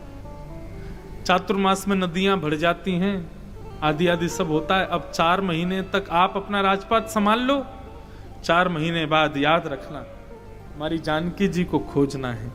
उनको ढूंढने के लिए जो जो उपाय हों वो सब हमको करने हैं। वापस लौट करके सुग्रीव आए, राज्य गद्दी प्राप्त हो गई, और उसके बाद चातुर्मास तक सुग्रीव जी ने राज्य किया, सब कुछ संभाला। वर्षागत निर्मल ऋतु आई, सुधीन तात सीता के पाई। निर्मल ऋतु आ गई, लेकिन फिर भी सुग्रीव ने आकर के कोई सहायता के भाव प्रकट नहीं किए। तब राम जी बोले, देखो इसको हमने राज तिलक किया, इसके लिए हमने सब कुछ किया, ये अपना वादा भूल गया, वचन भूल गया। लक्ष्मण अभी तक आया नहीं सुग्रीव, इसने कोई व्यवस्था की नहीं। तब अनुजई समझावा, रघुपति करुणा सीव, भय देखाई ले आवहु तात सखा सुग्रीव। लक्ष्मण जी गए, साथ में हनुमान जी गए, और जाकर के खूब सुनाया सुग्रीव को। बैठ गए हो राजमत करके, और हमने तुम्हारी आज्ञा तुम्हारी बात मानी, सब किया, और अब हमारी आज्ञा मानने के लिए तुम यहां पर राजपथ संभाल रहे हो। सुग्रीव को आत्मग्लानि हुई। बोले नाथ क्षमा कर दें। अंगद जी को साथ लेकर के सुग्रीव ऋषमुख पर्वत पर राम जी को प्रणाम करने आए। हर्ष चले सुग्रीव तब अंगदादि कपि साथ, रामानुज आगे करी आए जे रघुनाथ। राम जी के चरणों में आकर के सुग्रीव ने प्रणाम किया। राम जी ने अपने हृदय से, देखो कितने क्रोध में थे राम जी, भरत जी को, लक्ष्मण जी को भेजा कि जाओ जाकर के बुला के लाओ, और देखो इसने कितनी दुष्टता की आदि आदि। लेकिन जैसे ही सामने आकर के उसने प्रणाम किया तो वर्णन करते हैं, तब रघुपति बोले मुस्काए, तुम प्रिय मोहि भरत जिम भाई। अपने हृदय से लगा के बोले, अरे चिंता मत करो, तुम तो मुझे भरत के समान प्रिय हो। अब ज्यादा समय व्यतीत मत करो, मेरी स्थिति होती तो मैं क्षण भर में जानकी जी को ले आता। हे सुग्रीव, अब निधान करो कैसे जानकी जी को लाया जाए। तब सुग्रीव जी ने आज्ञा की, बोले भैया हे हनुमान, सब वानरों को आज्ञा कर दो, सब लोग उपस्थित हो जाएं। यदि नहीं आए तो जो नहीं आएगा उसके प्राण में हरण कर लूंगा। सब वानर तुरंत वहां पहुंच गए, सब ने जाकर के प्रणाम किया। सुग्रीव आज्ञा करने लगे, बोले जानकी जी की सुध लानी है। टोलियां बना दी, तुम पूर्व में, तुम पश्चिम में, आदि सब जगह जाओ। दक्षिण की ओर जाने वाली जो सेना थी बानरों की, उन सबको जामवंत और हनुमान जी के साथ भेजने की आज्ञा दी। सब बानरों से कहा राम जी को प्रणाम करते हुए सब लोग जाओ। सब लोग राम जी को प्रणाम करने में होड़ करने लगे, एक के बाद एक ऊपर एक दूसरे के चढ़ चढ़ के राम जी को प्रणाम करें। राम जी सबको देख रहे हैं, सुन रहे हैं, सब अपने बल का प्रदर्शन कर रहे हैं, लेकिन सबसे पीछे खड़े थे श्री हनुमान जी महाराज। कोई जल्दीबाजी नहीं है। पाछे पवन तनय सिरुनावा, सबसे पीछे, सबसे योग्य हैं जबकि, लेकिन सबसे पीछे खड़े होकर के बिल्कुल आराम से आकर के सबके बाद अंत में आकर के राम जी को प्रणाम किया। ये हनुमान जी का स्वभाव है। योग्यता है, लेकिन मुझसे पहले कोई और ना बता दे, ऐसी चिंता हनुमान जी को नहीं है। फिर भी सबसे पीछे, सबका जब हो गया तब जाकर के हनुमान जी ने प्रणाम किया। राम जी समझ गए, बोले कि बहुत शुद्धि है, धैर्यवंत है हनुमान। तब राम जी ने अपनी एक मुद्रिका हनुमान जी को प्रदान की और कहा हनुमान जी, यदि सीता जी मिल जाएं, जानकी जी मिल जाएं, तो बहु प्रकार सीता ही समुझाई, उनको समझाना। कहीं बल विरह बेग तुम आए, तुम जाकर के उनको समझाना, वो ज्यादा विरह ना करें। हनुमान जी प्रसन्न हो गए कि राम जी ने मुझको इसके अधिकार में समझा। हनुमत जन्म सफल करी माना, चले हृदय धरी कृपा निधाना। राम जी की उस मंगल छवि को हृदय में धारण करके अपने जन्म का सर्वोत्कृष्ट फल ये जान करके कि मैं राम जी के किस काम आ सकूं, हनुमान जी निकल पड़े। गुरु के वचन के प्रति इतनी तत्परता, इतनी योग्यता। गुरु के वचन अटल कर मानो, साधु समागम कीजे। सूरदास जी कहते हैं अपने स्वामी के वचनों के प्रति इतने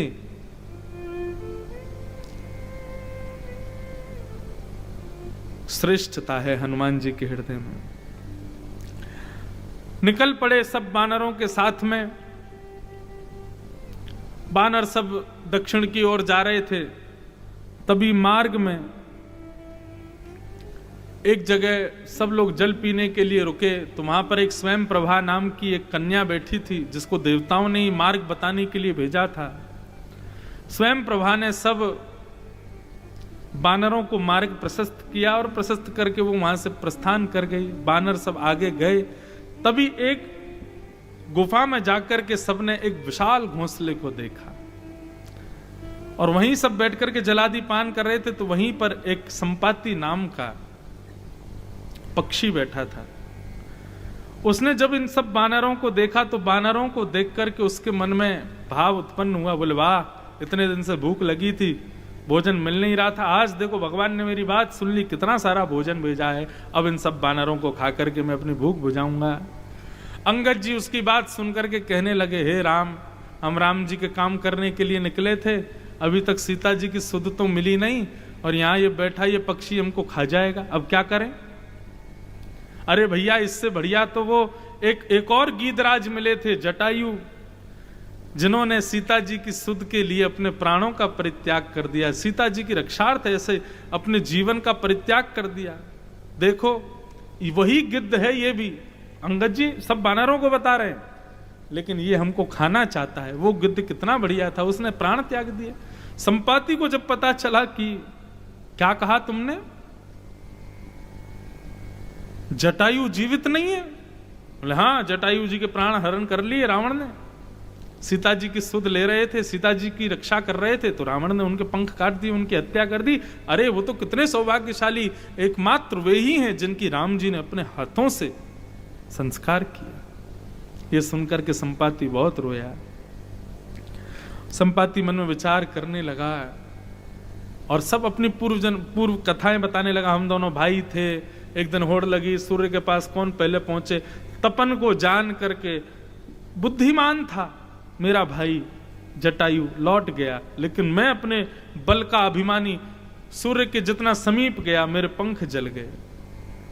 लेकिन मुझे याद आया जिस दिन मैं गिरा था उस दिन एक संत आए थे और मेरे को विलकता देख उन्होंने मुझे वरदान दिया था, बोले भैया चिंता मत करो, एक दिन तुम्हारी गुफा में कुछ बानर आएंगे, वो राम जी की सेवार्थ तुमसे कुछ आज्ञा लेंगे, तुम यदि उनकी सेवा करोगे तो उसके परिणाम फलस्वरूप तुम्हारे पंख धीरे धीरे बाहर आ जाएंगे।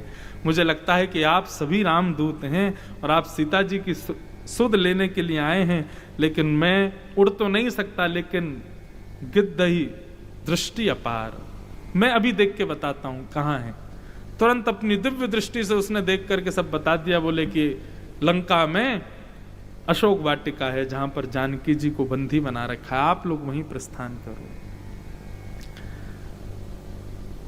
अब भैया जाने की बारी आई, सब लोग समुद्र के तट पर आकर के खड़े हो गए, विचार करने लगे कौन जाएगा। सबने कहा अंगद आप चले जाओ, किष्किंधा के आप राजकुमार हो।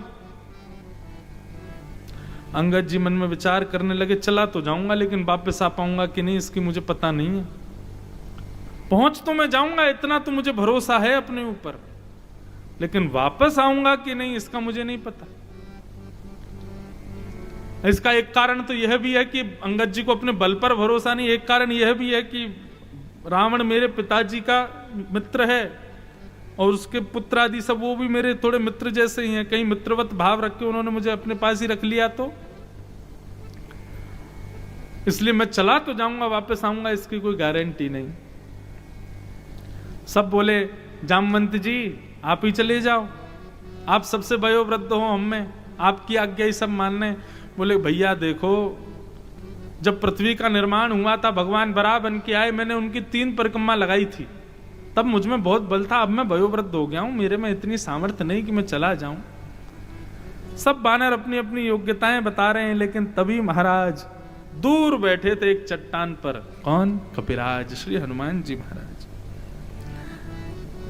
आहा, जैसे ही हनुमान जी को देखा जामवंत जी आदि सब बानर बोले अरे देखो मिल गया, कौन जाएगा? बोले कौन? बोले वो बैठा हनुमान।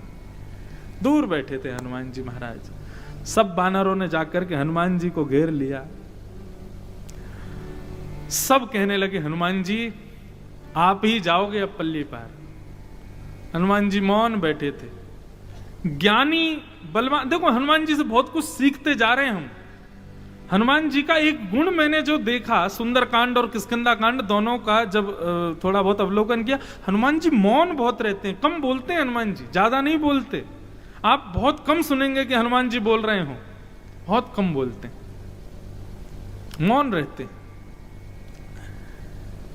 हनुमान जी चुपचाप बैठ करके सुन रहे थे। इतने में ही जामवंत जी बोले ये ऐसे नहीं उठेंगे, रुको इनको हम उठाते हैं। कौन सो काज कठिन जग माही, जो नहीं होत तात तुम पाए। कौन सो काज कठिन जग माही, जो नहीं होए तात। कौन सो काज कठिन जग माही, जो नहीं होए तात तुम पाए। कौन सो काज कठिन जग माही, जो नहीं होए तात। और हे पवन तनय बल पवन समाना, बुद्धि विवेक विज्ञान निधाना। पवन तनय बल पवन समाना, बुद्धि विवेक विज्ञान निधान।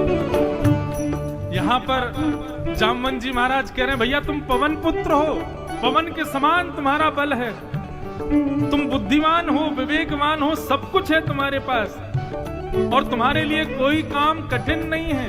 कोई काम ऐसा नहीं जो हनुमान जी नहीं कर सकते।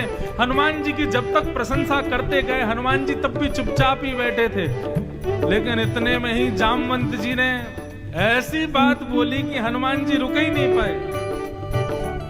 जैसे ही जामवंत जी ने बोले तुम पवन पुत्र हो, तुम्हारे लिए कोई काम कठिन नहीं है, अरे सब कुछ कर सकते हो, बुद्धिमान हो, विवेकमान हो सब। हनुमान जी चुपचाप बैठे थे, लेकिन जैसे ही कहा, अरे हनुमान तुमको पता है तुम्हारा जन्म राम जी के लिए हुआ है, राम काज करने के लिए हुआ है। जैसे ही राम जी का नाम सुना, हनुमान जी पर्वताकार हो गए, कनक वर्ण सोने की तरह चमकने लगा अंग अंग, सिन्ननाद करने लगे, शेर की तरह चिंगाड़ने लगे, उछलने लगे, कूदने लगे, कभी यहां कूदे वहां कूदे, ऊपर उछले। सब वानर देख करके कांपने लगे, बोले ये क्या हुआ? बोले ये सब राम जी के लिए, देखो हनुमान जी का बल है। ऐसा बल प्रकट हुआ महाराज। अब तो हनुमान जी महाराज कहे, जामवंत जी मुझे जल्दी बताओ क्या करना है, मैं जाकर के रावण को मार दूं, उसको बीच से अलग कर दूं, त्रिकूट पर्वत को पृथ्वी में धसा दूं, क्या करना है मुझे बताओ। अरे ये समुद्र मेरे सामने क्या है, अभी लांग करके पहुंच जाऊंगा मैं। जामवंत जी बोले बस यही तो चाह रहे थे। जय जय जय हनुमान गोसाई, कृपा करो गुरुदेव की नाम। जय जय जय हनुमान गोसाई, कृपा करो गुरुदेव की नाई। राम द्वारे तुम रखवारे, होत ना क्या बिन पैसारे। राम द्वारे तुम रखवारे, होत न आज्ञा बिन पैसारे। हे जय जय जय हनुमान गोसाई, कृपा करहु गुरुदेव की नाई। जय जय जय हनुमान गोसाई, कृपा करो गुरुदेव। बोल अनंत बलवंत श्री हनुमान जी महाराज की। मुझे भी पसीने से आगे लगी, हनुमान जी मुंह में ही आ गए हों। हैं? सिंह नाद करी बारही बारा, लील नहीं नागौ जलदी खारा।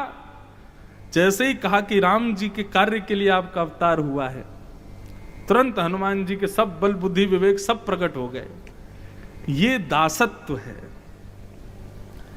कोई आपके बल के बुद्धि के स्वरूप की प्रशंसा आपको प्रसन्न करने के लिए करे तो दास का स्वभाव सदैव दीनता में रहे। लेकिन आपके स्वामित्व के, आपके भगवान के कार्य की सिद्धि के लिए कोई आपके बल बुद्धि विवेक की प्रशंसा करे तो उसको स्वीकार करो। अब हमारा कंठ है, थोड़ा गा लेते हैं। कई लोग कहते हैं फिल्मी गाना गा के सुनाओ, हैं? कई बार एकांत में मिल जाते हैं तो मैं जानबूझ के ही खराब गाता हूं ताकि दोबारा गब्बावे नहीं। लेकिन कोई कहे ठाकुर जी का कोई कीर्तन सुना, तब तो आंख बंद करके ले भाई भाव से सुनो। यही स्वभाव हनुमान जी से हमें सीखना है। अपनी योग्यताओं का प्रदर्शन अपने श्रेष्ठता के लिए नहीं किया। राम जी का भाव सुनते ही महाराज जामवंत जी से पूछने लगे, हे जामवंत जल्दी बताओ क्या करना है मुझको, बताओ। वो त्रिकूट पर्वत को रसातल में धसाया हूं, रावण को मार आऊं, उसके सारे लोगों को खत्म कर आऊं। कहां तो बोले ही नहीं रहे थे, अब तो सब नष्ट करने। अगर हनुमान जी अपनी पे आ जाते, लंका केवल जला के आए थे, हनुमान जी अपने पे आ जाते तो एक अंगूठे से केवल त्रिकूट पर्वत के मुख्य शिखर को जाकर के स्पर्श मात्र कर देते, रसातल में चला जाता। वो इतने बलवान हैं श्री हनुमान जी महाराज।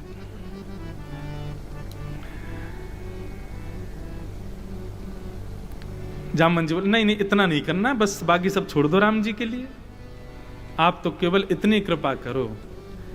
इतना करहूं तात तुम जाई, सीत ही देख कहूं सुधि आई।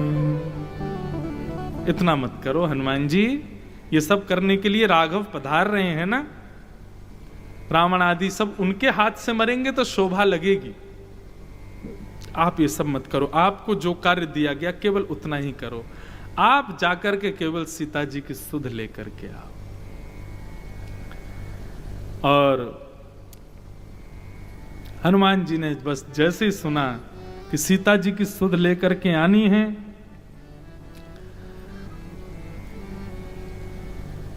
तुरंत एक पर्वत के ऊपर जाकर के हनुमान जी खड़े हो गए। और पर्वत के ऊपर खड़े होकर के जैसे ही राम जी को स्मरण करते हुए समुद्र देव को लांघने के लिए वेग भर करके जैसे ही उछले हैं आकाश में, जिस पर्वत पर हनुमान जी खड़े हुए थे वो रसातल में चला गया, पृथ्वी के भीतर। वो सहन नहीं कर पाया हनुमान जी के वेग को। और महाराज हनुमान जी की गति कितनी, बोले कि अभी तो यहीं खड़े थे, जैसे ही देखा तो पता चला कहां पहुंच गए, दिख ही नहीं रहे, थोड़ी देर में तो अदृश्य हो गए। इतनी गति से समुद्र को लांघने के लिए प्रस्थान करने लगे। बोला अनंत बलवंत श्री हनुमान जी महाराज की जय। आहा, ऐसे हनुमान जी अब सीता सुध लेने के लिए लंका जा रहे हैं और यहां किष्किंधा कांड विश्राम लेता है और सुंदर कांड प्रारंभ होता है। हनुमान जी महाराज जामवंत जी के वचन सुनकर के दौड़ने लगे, उड़ करके जाने लगे लंका की ओर। इस भांति चल रहे हैं मानो अपने आप को राम जी का कोई बाण समझ रहे हों कि राघव ने ही मुझे तीर पर संधान करके प्रत्यंचा चढ़ा करके छोड़ा है। द्रुत गति से जा रहे हैं सीता सुध लेने के लिए। तभी मैनाक नाम का पर्वत हनुमान जी के इस रघुवर प्रेम को देख करके प्रकट हो गया कि हनुमान जी आप थक गए होंगे, थोड़ी देर में विश्राम कर लो, आ जाओ। बोले भैया राम काज कीने बिनु मोह कहां विश्राम। राम जी के काज किए बिना मोह विश्राम कैसा। राम जी का कार्य पूर्ण हो जाए फिर हम आकर के खूब सोएंगे आपके ऊपर, लेकिन अभी हमको जाने दो। इस प्रकार मैनाक पर्वत आया, उस पर भी नहीं रुके। सुरसा नाम की एक राक्षसी आई, आकर के हनुमान जी से कहने लगी हम बहुत भूखी हैं, तुमको ही खाएंगी। हनुमान जी बोले मैया अब ही मत खाओ, अभी पहले राम जी के काम करें आए फिर खा लियो। और नहीं हम तो अभी खाएंगे। बोले हम वचन दे रहे हैं सीता जी की सुध लेकर के राम जी को दे देंगे, उसके बाद हम खुद आ जाएंगे कि लो हमको खा लो, लेकिन अभी हमको पहले राम जी का काम पूर्ण करने दो। लेकिन नहीं मानी, नहीं पहले पहले तो खाऊंगी आपको। मुंह खोल लिया, जितना बड़ा मुंह खोला हनुमान जी उससे बड़े हो गए, और बड़ा मुंह खोला और बड़े हो गए। जहां सुरक्षा ने ऐसा मुख खोला कि आधा मुंह समुद्र के भीतर, आधा मुंह आकाश के ऊपर, हनुमान जी भी उतने बड़े हो गए। अंत में सुरसा ने जब उससे भी ऊंचा मुख खोला तो हनुमान जी छोटे से बन गए और उसके मुख में घूम घाम के आ गए। बाहर आकर के बोले देखो अब हमने आपका वचन निभा दिया, आपने कहा था खाना है पेट के अंदर लेना है, हम अंदर तक घूम घाम के आ गए, अब हमने अपना काम पूर्ण कर दिया, अब हमको जाने दो। सुरसा ने हाथ जोड़ लिए, बोले मुझे देवताओं ने भेजा था आपकी परीक्षा के लिए नाथ, आप पास हो गए हो बिल्कुल, अब आप प्रस्थान करो। हनुमान जी की बुद्धि, विवेक, बल तीनों एक साथ समत्व भाव से। आपको एक बात बतानी है, जो हनुमान जी के गुण हैं ना, यदि आज के मानव में ये सारे गुण आ जाएं तो एक साथ ये टिक नहीं पाएंगे। कब तक नहीं टिक पाएंगे? जब तक राम भक्ति सूत्र में ये तीनों ना पिरोए हों। सारे गुण जो भी हनुमान जी के हैं वो यदि राम भक्ति सूत्र में नहीं होंगे तो ये डिसबैलेंस कर देंगे उस व्यक्ति को। कोई व्यक्ति बलवान भी हो, बुद्धिमान भी हो, रूपवान भी हो, हर चीज में आगे हो, लेकिन राम भक्ति उसके भीतर ना हो तो वो वस्तु उसको उसके पूरे जीवन को तहस नहस कर देगी। लेकिन हनुमान जी के संपूर्ण रक्षक बन करके ये सारे बल उनका रक्षण कर रहे हैं। क्यों? क्योंकि राम भक्ति हृदय में विद्यमान है, उसके आगे वो किसी को योग्य नहीं मानते। हनुमान जी, एक कथा आती है, श्री हनुमान जी महाराज एक बार जब राम जी का राज्याभिषेक आदि हो गया तो कभी कभी हनुमान जी को याद आती है संपूर्ण लीला की, तो किष्किंधा चले जाते हैं। राम सेतु पर जाकर के थोड़ी देर बैठते हैं, स्मरण करते हैं कैसे हमने ये पूरी शिला बनाई, किस प्रकार हम सब कर रहे थे, राम जी ऐसे चल रहे थे, यहाँ पे राम जी ने मेरे ऊपर हाथ रखा, यहाँ पे मुझे देख के मुस्कुराए थे। सब राम स्मरण करने के लिए हनुमान जी घूमते रहते थे। हनुमान जी के दो ही तो काम है, जहां भी कथा हो रही हो वहां जाकर के कथा सुनना, और बाकी के खाली समय में राम जी की जहां जहां लीला हुई वहां जाकर के उसका अनुसंधान करना, उसका स्मरण करना। तो एक दिन राम सेतु के ऊपर हनुमान जी बैठे थे और समुद्र का दर्शन कर रहे थे और स्मृति कर रहे थे कि कैसा है सब, कितना सुंदर लग रहा है। इतने में ही शनि देव आ गए हनुमान जी के पास। हनुमान जी से बोले, जय हो, कैसे हैं हनुमान जी? हनुमान जी बोले, आइए आइए, सूर्य पुत्र पधारे हैं, हमारे गुरु भाई आए हैं, आपको प्रणाम। कैसे आगमन हुआ? बोले, आपकी कुंडली के अनुसार आपके ऊपर आना हमको 7.5 साल के लिए। हनुमान जी बोले, कहाँ आना है? बोले, आपके ऊपर आना है। हम शनि हैं, 7.5 साल के लिए आते हैं, जिसके ऊपर भी आते हैं, तो आपकी कुंडली के अनुसार अभी आप पे आने का समय है हमारा। हनुमान जी बोले, सिर पे तो आना मत। क्यों? बोले, सिर पे तो केवल राम जानकी के चरण बैठे हैं, वहां मैं किसी और को आने देता नहीं हूं। हृदय में जगह है नहीं, दुनिया जानती है कि वहां पर भी राम जानकी बैठे हैं। चरण में तुम रह नहीं पाओगे, तुमने आने का प्रयास किया और मैं खड़ा हो गया तो तुम वैसे ही मर जाओगे। शनि बोला, तो फिर कोई जगह है तुम्हारे पास? बोला, हाँ, पूंछ बची है, इस पे बैठ जाओ, पूंछ पे विराजमान हो जाओ। शनि महाराज पूंछ पे विराजमान हो गए। और राम जी, हनुमान जी तो पूरे दिन घूमते हैं, इधर से उधर डोलते रहते हैं, उनको कहां सुध। शनि की 7.5 आई है हनुमान जी के ऊपर। हनुमान जी महाराज तुरंत उड़ करके गए गुरुदेव को प्रणाम करने, सूर्य देव के पास पहुंचे, तुरंत प्रणाम किया। प्रणाम करके उनका मन हुआ, चलो किष्किंधा चल रहे हैं, तुरंत सूर्य से नीचे कूद गए, किष्किंधा पहुंच गए।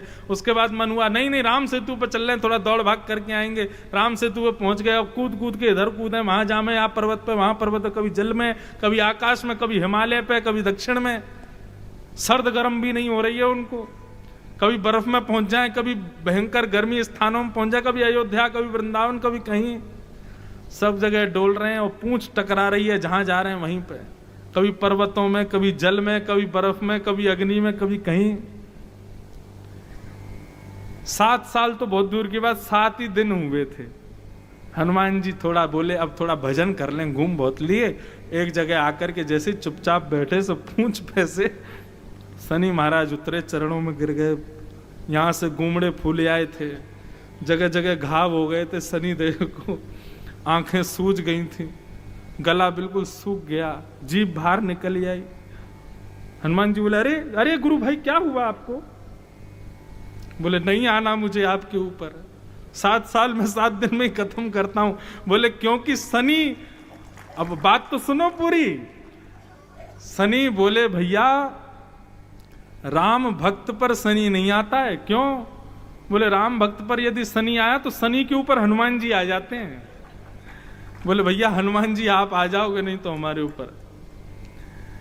हनुमान जी बोले, भैया देखो, अब चिंता मत करो, हम रुको, आपको औषधि देते हैं। राम नाम फूंक करके सरसों का तेल दे दिया। तब से आज तक शनि भगवान को तेल ही चढ़ाया जा रहा है, ताकि बेचारे अपने सब जितने उनको चोट वोट लगी सब उनकी ठीक ठाक हो जाए। और एक बात और कही, बोले, शनि महाराज वचन दे के जाओ। बोले, क्या? आज के बाद राम नाम उच्चारण करने वाले के ऊपर नहीं जाओगे। तब से नियम बना लिया शनि ने भी। देखो, शनि बुरा नहीं है। 7.5 वर्ष के लिए शनि आता है, उस समय आपके कर्म जैसे होंगे शनि वैसा फल देता है। शनि बुरा नहीं है। यदि शनि आपके ऊपर है 7.5 वर्ष के लिए और उस समय आप राम स्मरण में, राम कथा में, भगवत नाम उच्चारण में अपना जीवन व्यतीत कर रहे हो, तो ऐसा भी हो सकता है कि शनि 7.5 साल में राम जी से मिलवाई दे। शनि तो जैसे कर्म करोगे उसमें ही आपको योग्यताएं देगा। लेकिन हनुमान जी ने कहा कि हमारे राम जी के भक्तों को कभी परेशान मत करना। ऐसे श्री हनुमान जी महाराज बल बुद्धि विवेक सबके ज्ञानी हैं, लेकिन उसके बाद भी कभी अहंकार नहीं करते। मैंने इसी बात से कथा का प्रारंभ किया। श्री हनुमान जी कौन? जो अपने मान का हनन करे वो हनुमान। और हनुमान की शरण हम क्यों ग्रहण कर रहे हैं? ताकि हम भी मान रहित हो जाएं। मान रहित हो गए तो राम जी ये नहीं देखेंगे तुम्हारा रूप कैसा है, गुण कैसा है, तुम्हारा परिवार कैसा है, जाति कैसी है, जैसे भी हो सब स्वीकार है। इसलिए हनुमान जी से ये गुण सीखो। राम काज कीने बिनु मोह कहाँ विश्राम। हनुमान जी बोले भैया हम बाद में आके आराम करेंगे, अभी हमको राम जी के कार्य से हमको जाने दो। मैनाक से आगे निकले, सुरसा से भी परीक्षा में उसकी में भी पास हो गए। फिर एक आगे गए तो एक और राक्षसी थी समुद्र के भीतर की, उसके ऊपर से कोई भी छाया निकलती थी तो प्राण हरण कर लेती थी। हनुमान जी ने वहां पर भी एक मुष्टिक हार करते हुए उसका भी वध करते हुए आगे निकल गए। जैसे ही लंका पहुंचे, लंका जाकर के हनुमान जी ने एक शाख के ऊपर खड़े होकर के लंका की ओर देखा, और जब लंका का दर्शन किया, इतनी सुंदर नगरी। हनुमान जी ने जब दर्शन किया, बड़ी सुंदर नगरी, लोग भी बड़े अच्छे हैं, उनकी आवाजें सुन रहे हैं, उनकी गतिविधियों का दर्शन कर रहे हैं श्री हनुमान जी महाराज। सब चीजों का दर्शन कर रहे हैं, बाग कैसे, बगीचे कैसे, वाटिकाएं कैसी हैं, इस प्रकार सब चीजों को दर्शन कर रहे थे। एक जगह यह भी देखा कि भक्ष भक्ष खा रहे राक्षस। तुलसीदास जी कहते हैं कि हनुमान जी की दृष्टि जिन जिन पर पड़ती जा रही है, उन सब का एक प्रकार से कल्याण हो रहा है। भक्ष भक्ष जिनको जीवों को भी वो खा रहे थे, वे भी हनुमान जी की दृष्टि से उनका भी कल्याण हो गया। हनुमान जी बोले चिंता मत करो, तुम्हारी मृत्यु का बदला लेंगे अभी हम। ये जो सब तुम लोगों को इस प्रकार से तुम्हारा भक्षण कर रहे हैं, ये सब पूर्ण होगा। तभी लंका में प्रवेश करने का विचार करने लगे तो वहां एक लंकनी नाम की राक्षसी थी। एक बहुत सुंदर बात, रावण को जब से ये बात पता चली, शूर्पणखा ने आके बताया कि मेरे नाक कान दो राजकुमारों ने काट दिए, इस बात से इतनी चिंता नहीं हुई। जब यह बताया कि खरदूषण मार दिए उन दोनों ने, तब रावण को रात्रि में नींद नहीं आई। बोले खरदूषण को नारायण ही मार सकते हैं, और हो ना हो ये आर्यों के रूप में दोनों राजकुमार हो सकता नारायण ही है।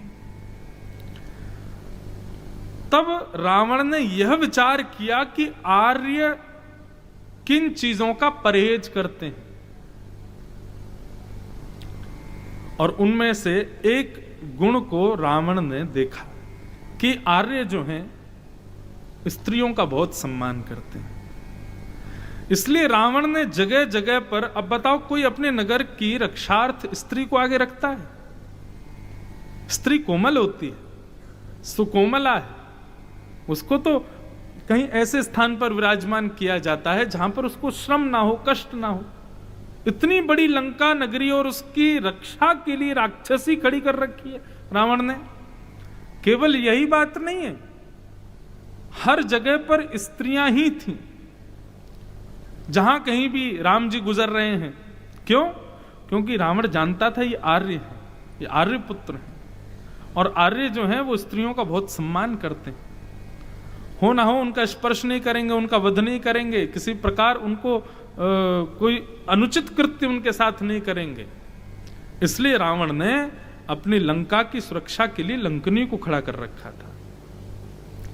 लंकनी बैठी थी, हनुमान जी मन में विचार करने लगे, मच्छर का रूप धारण करके, मच्छर के समान रूप धारण करके अंदर प्रवेश करें। मासक समान रूप कपिधारी, लंक ही चले सुमेर नरहारी। जैसे ही मसक समान, छोटे से मच्छर के समान रूप धारण करके भीतर प्रवेश करने लगे। नाम लंकिनी एक निश्चरी, सोह कह चले से मोह निंदरी। कहने लगी कहां जा रहे हो भैया, मुझसे बच के जाओगे। इतने छोटे से हनुमान जी बनकर के जाने लगे, फिर भी लंकिनी ने उनको पकड़ लिया। कितनी भयानक सिक्योरिटी थी रावण की, एक लंकिनी से बचकर के नहीं जा पा रहे हैं। यहां पर प्रशासन इतनी सिक्योरिटी कर देता है मंदिर में, तब भी हम छुप छुपा के भीतर ही पहुंच जाते हैं। कहीं ना कहीं से लांग लूंग करके पुलिस वालों से बच के पहुंच ही जाते हैं भीतर। और यहां रावण की सिक्योरिटी देखो, रावण हनुमान जी छोटे से मच्छर बन करके भीतर प्रवेश कर रहे हैं, तब भी लंकिनी ने उनको पकड़ लिया। कहां जा रहे हो? जैसी लंकिनी ने रुका, बोले कि अब यार ये जहां देखो ये रोकने वाले आ जाते हैं, मुझे तो जल्दी सुध लेकर के वापस पहुंचना है। राम जी वहां प्रतीक्षा कर रहे हैं, सारे बानर मेरी प्रतीक्षा कर रहे हैं। हनुमान जी ने तुरंत एक मुष्टिक बना करके एक प्रहार किया। एक प्रहार करते ही महाराज गिर पड़ी लंकिनी, नाक से खून निकलने लगा। लंकिनी की बुद्धि शुद्धि हो गई, उठ करके कहने लगी, ओ हो मुझे ब्रह्मा जी का वरदान याद आ गया। ब्रह्मा जी ने कहा था, अरे लंकिनी, एक बानर तेरे ऊपर प्रहार करेगा, राम रक्षार्थ जा रहे उस बानर से जब तुम भिड़ोगी, वो बानर तुम पर जब प्रहार करेगा, उसके हस्त कमल का स्पर्श करते ही तुम्हारी बुद्धि शुद्धि हो जाएगी। बड़ी कृपा की आपने, अब तो मेरे नैन तरस रहे हैं कि कब राम जी पधारेंगे। जाओ नगर में प्रवेश करो। प्रवेश नगर की जय सब काजा, हृदय राख कौशलपुर हजा। नगर में प्रवेश कर गए श्री हनुमान जी महाराज। हृदय में राम जी विराजमान हैं, सब जगह भ्रमण कर रहे हैं महाराज। रावण के अंतःपुर का वर्णन हुआ, उसको देख करके राम जी बड़े खुश हो गए। लेकिन सब जगह देखते देखते देखते सब जगह सुंदरता तो थी, हनुमान जी देख के खुश तो हो रहे थे सुंदरताओं को, लेकिन एक स्थान ऐसा आया जिसको देख करके हनुमान जी स्तब्ध हो गए। और वो क्या था? रामायुध अंकित ग्रह, शोभा वरनी न जाय, नव तुलसी का वृंद तह, देखी हर्ष कपिराय। तभी एक भवन के ऊपर सुंदर रामायुधों को देखा, श्री राम जी से मिलित चिन्हों को देखा, धनुष बाण आदि के चिन्हों को देखा, तिलक आदि को देखा, तुलसी के पौधे को देखा। हनुमान जी अपनी आंखें मिड़ने लगे, मैं सच में लंका में ही हूं? ये मैं क्या देख रहा हूं? ये किसी राम भक्त का घर दिखाई दे रहा है। लंका निश्चर निकर निवासा, यहाँ कहां सज्जन करवासा। लंका तो निश्चरों की भूमि है, यहां पर सज्जन कहां से आ गया भैया? आह। और पहचान करने के लिए थोड़ा और भीतर गए, तब राम राम तेहि सुमिरन किन्हा, हृदय हर्ष कपि सज्जन चिन्हा। जैसे ही राम राम की ध्वनि सुनाई दी, मानो ऐसा लगा हो कि किसी प्यासे को जल मिल गया हो, किसी प्राण निकल रहे के प्राण वापस आ गए हो। हनुमान जी तो मनी मन बड़े हर्षित हो गए, भैया यहाँ कौन राम राम बोल रहा है? ये हमारी जाति का कौन मिल गया? आहा। तब मन में सोचने लगे, बोले भैया ये लंका है, यहाँ पर कोई पता नहीं है, कहीं ऐसा नहीं हो मेरे हृदय के भाव जान करके कोई राक्षसी रूप बदल करके यहाँ पर इस प्रकार की लीला कर रहा हो। राम जी ने भी मंत्र शक्ति से ब्राह्मण का रूप धारण किया। विप्र रूप धरि वचन सुनाए, सुनत विभीषण उठतः आए, करी प्रणाम पूछ कुशलाई, विप्र कहो निज कथा बुझाई। अब यहां पर एक बहुत सुंदर बात है, हनुमान जी ने विप्र का रूप धारण किया और विप्र रूप धारण करके जैसे ही भीतर प्रवेश किया, सुंदर कुछ वाणी कहने लगे, तो हनुमान जी को विप्र रूप में आते देख विभीषण जी का क्या लिखा है? सुनत विभीषण उठतः आए, करि प्रणाम किया। अब इस पर वाल्मीकि रामायण में एक बहुत सुंदर बात कहते हैं। हनुमान जी तो ब्राह्मण रूप में थे, ठीक है, चलो ब्राह्मण के भाव से प्रणाम किया, समझ में आता है, लेकिन एक भाव और है। विभीषण ने जैसे हनुमान जी को देखा, उठ करके हनुमान जी को आकर के प्रणाम किया और हनुमान जी को टकटकी लगा करके देखने लगे विभीषण जी। कभी ऐसे देखें, कभी घूम के देखें, कभी और निहारें और बार बार नेत्रों में अश्रु भरावें। हनुमान जी बोले, क्या बात है भैया, तुम हमको इतना क्यों निहार रहे हो? हम ब्राह्मण हैं, आज सोचा कि एक वैष्णव के यहां जाना चाहिए, इसलिए तुम्हारे यहां आ गए। तुम तो ऐसे देख रहे हो जैसे पहली बार किसी ब्राह्मण को देखा है। हनुमान जी डर गए, भाई ये ऐसे क्यों देख रहा है, कहीं इसको पता तो नहीं चल गई हम कौन? तब वर्णन आता है वाल्मीकि रामायण में। विभीषण जी कहते हैं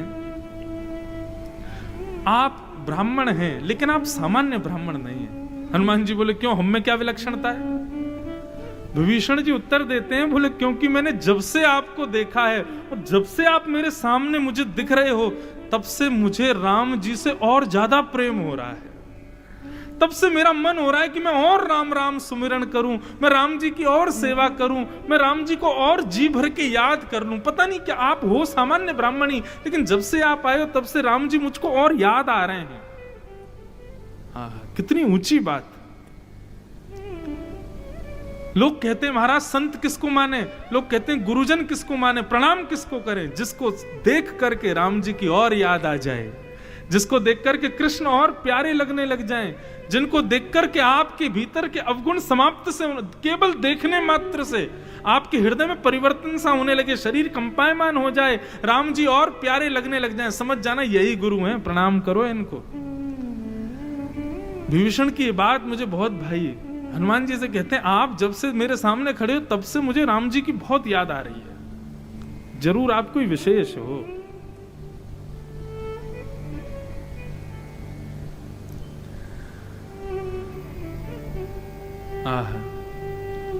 अब विभीषण जी के साथ में हनुमान जी महाराज की भेंट हुई। हनुमान जी के रूप को देख करके विभीषण जी अति प्रसन्न हो गए, आनंद में भर आए हैं। अब हमें लग रहा है जैसे 2 दिन भरत चरित्र हुआ वैसे 2 दिन हनुमान जी का भी चरित्र चलने ही दें। अभी सीता जी की सुध लेंगे, फिर सुध लेकर के वापस जाएंगे, फिर राम जी से मिलेंगे, फिर वापस आएंगे, फिर युद्ध करेंगे, आदि आदि अभी हनुमान जी के खूब प्रसंग चलेंगे। अभी 3 दिन का क्रम हमारा रह गया है। 3 दिन के क्रमों में हम मानस के भक्त और श्री हनुमान जी के और प्रसंगों को केंद्र में आगे लेंगे। अब विभीषण जी के यहाँ पहुंचे हैं, बहुत देखो हमने पर्वत पे तो आराम करने नहीं दिया, विभीषण जी घर आराम करन दो हनुमान जी को, हैं लंका में थोड़ा आराम करें। आओ हनुमान चालीसा का पाठ सब लोग मेरे साथ में करें आज की कथा को विराम करने से पूर्व। हमारी राम जी से राम राम कहियो जी हनुमान, हमारे राम जी से राम राम कहियो जी हनुमान। ओ कहियो जी हनुमान सुनइयो जी हनुमान, कहियो जी हनुमान सुनइयो जी हनुमान, कहियो जी हनुमान सुनइयो जी हनुमान, कहियो जी हनुमान सुनइयो जी हनुमान। हमारे राम जी से राम राम कहियो जी हनुमान, हमारे राम जी से राम राम कहियो जी हनुमान। श्री गुरु चरण सरोज रज निज मन मुकुर सुधार, वरणौ रघुवर विमलेश जोदायक फलचार। बुद्धिहीन तनु जान के सुमिरौ पवन कुमार, बल बुद्धि विद्या देहु मोहे हरहु कलेश विकार। हमारे राम जी से राम राम कहियो जी हनुमान, हमारे राम जी से राम राम कहियो जी हनुमान। जय हनुमान ज्ञान गुण सागर, जग पे सत लोक उजागर। रामदूत अतुलित बल धामा, अंजनी पुत्र पवन सुत नामा। महावीर विक्रम बजरंगी, कुमति निवार सुमत के संगी। कंचन वरण विराज सुबेसा, कानन कुंडल कुंचित केसा।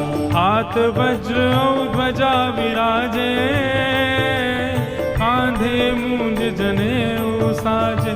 शंकर सुवन केसरी नंदन, तेज प्रताप महाजगवंदन, विद्यावान गुणी अति चातुर, राम काज करवे को आतुर, प्रभु चरित्र सुनवे को रसिया, राम लखन सीता मन बसिया।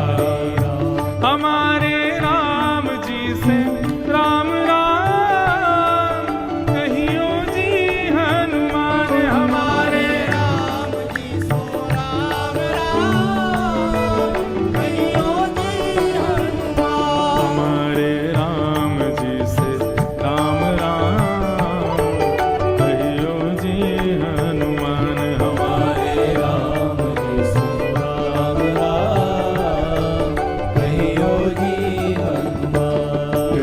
सूक्ष्म रूप धरि सियहि दिखावा, विकट रूप धरि लंक जरावा, भीम रूप धरि असुर संहारे, रामचंद्र के काज सवारे, लाए सजीवन लखन जियारे, श्री रघुवीर असुर लाए। रघुपति कीन्ही बहुत बड़ाई, तुम मम प्रिय भरत सम भाई। सहस बदन तुमरो यश गावे, अस कहि श्रीपति कंठ लगावे, सनकादिक ब्रह्मादि मुनीसा, नारद सारद सहित अहिसा, जम कुबेर दिखपाल चाहते, कवि कोविद कह सके कहाते। तुम उपकार सुग्रीव कीना, राम मिलाए राजपद दीना। हमारे राम जी से राम राम कहियो जी हनुमान, हमारे राम जी सो राम राम कहियो जी हनुमान। ओ तुमरे मंत्र विभीषण माना, लंकेश्वर भय सब जग जाना, युग सहस्र जो जल पर भाना, लियो ताहि मधुर बलिदान। प्रभु मुद्रिका मेल मुख माही, जल दिलांग गए अचरज नाहि। दुर्गम काज जगत के जेते, सुगम अनुग्रह तुम्हारे। राम दुआरे तुम रखवारे, होत न त्यागन पैसारे। सब सुख लहे तुम्हारी शरणा, तुम रक्षक काहू को डरना। आपन तेज समारो आपे, तीनों लोक हाथ पे कांपे। भूत पिशाच निकट नहीं आवे, महावीर जब नाम सुनावे। हमारे राम जी से राम राम कहियो जी हनुमान, हमारे राम जी सो राम राम कहियो जी हनुमान। हमारे राम जी से राम राम कहियो जी हनुमान, हमारे राम जी सो राम राम कहियो जी हनुमान। ओ नास रोग हरे सब पीरा, जपत निरंतर हनुमत वीरा। संकट ते हनुमान छुड़ावे, मन क्रम वचन ध्यान जोड़ा। सब पर राम तपस्वी राजा, तिनके काज सकल तुम साजा। और मनोरथ जो कोई लावे, सोई अमित जीवन फल पावे। चारों युग परताप तुम्हारा, है प्रसिद्ध जगत उजियारा। साधु संत के तुम रखवारे, असुर निकंदन राम दुलारे। अष्ट सिद्ध नवनिधि के दाता, असवर दीन जानकी माता। राम रसायन तुमरे पासा, सदा रहो रघुपति के दासा। हमारे राम जी से राम राम कहियो जी हनुमान, हमारे राम जी से राम राम कहियो जी हनुमान। ओ तुमरे भजन राम को पावे, जन्म जन्म के दुख बिसरावे। अंत काल रघुवर पुर जाई, जहाँ जन्म हरि भक्त कहा। और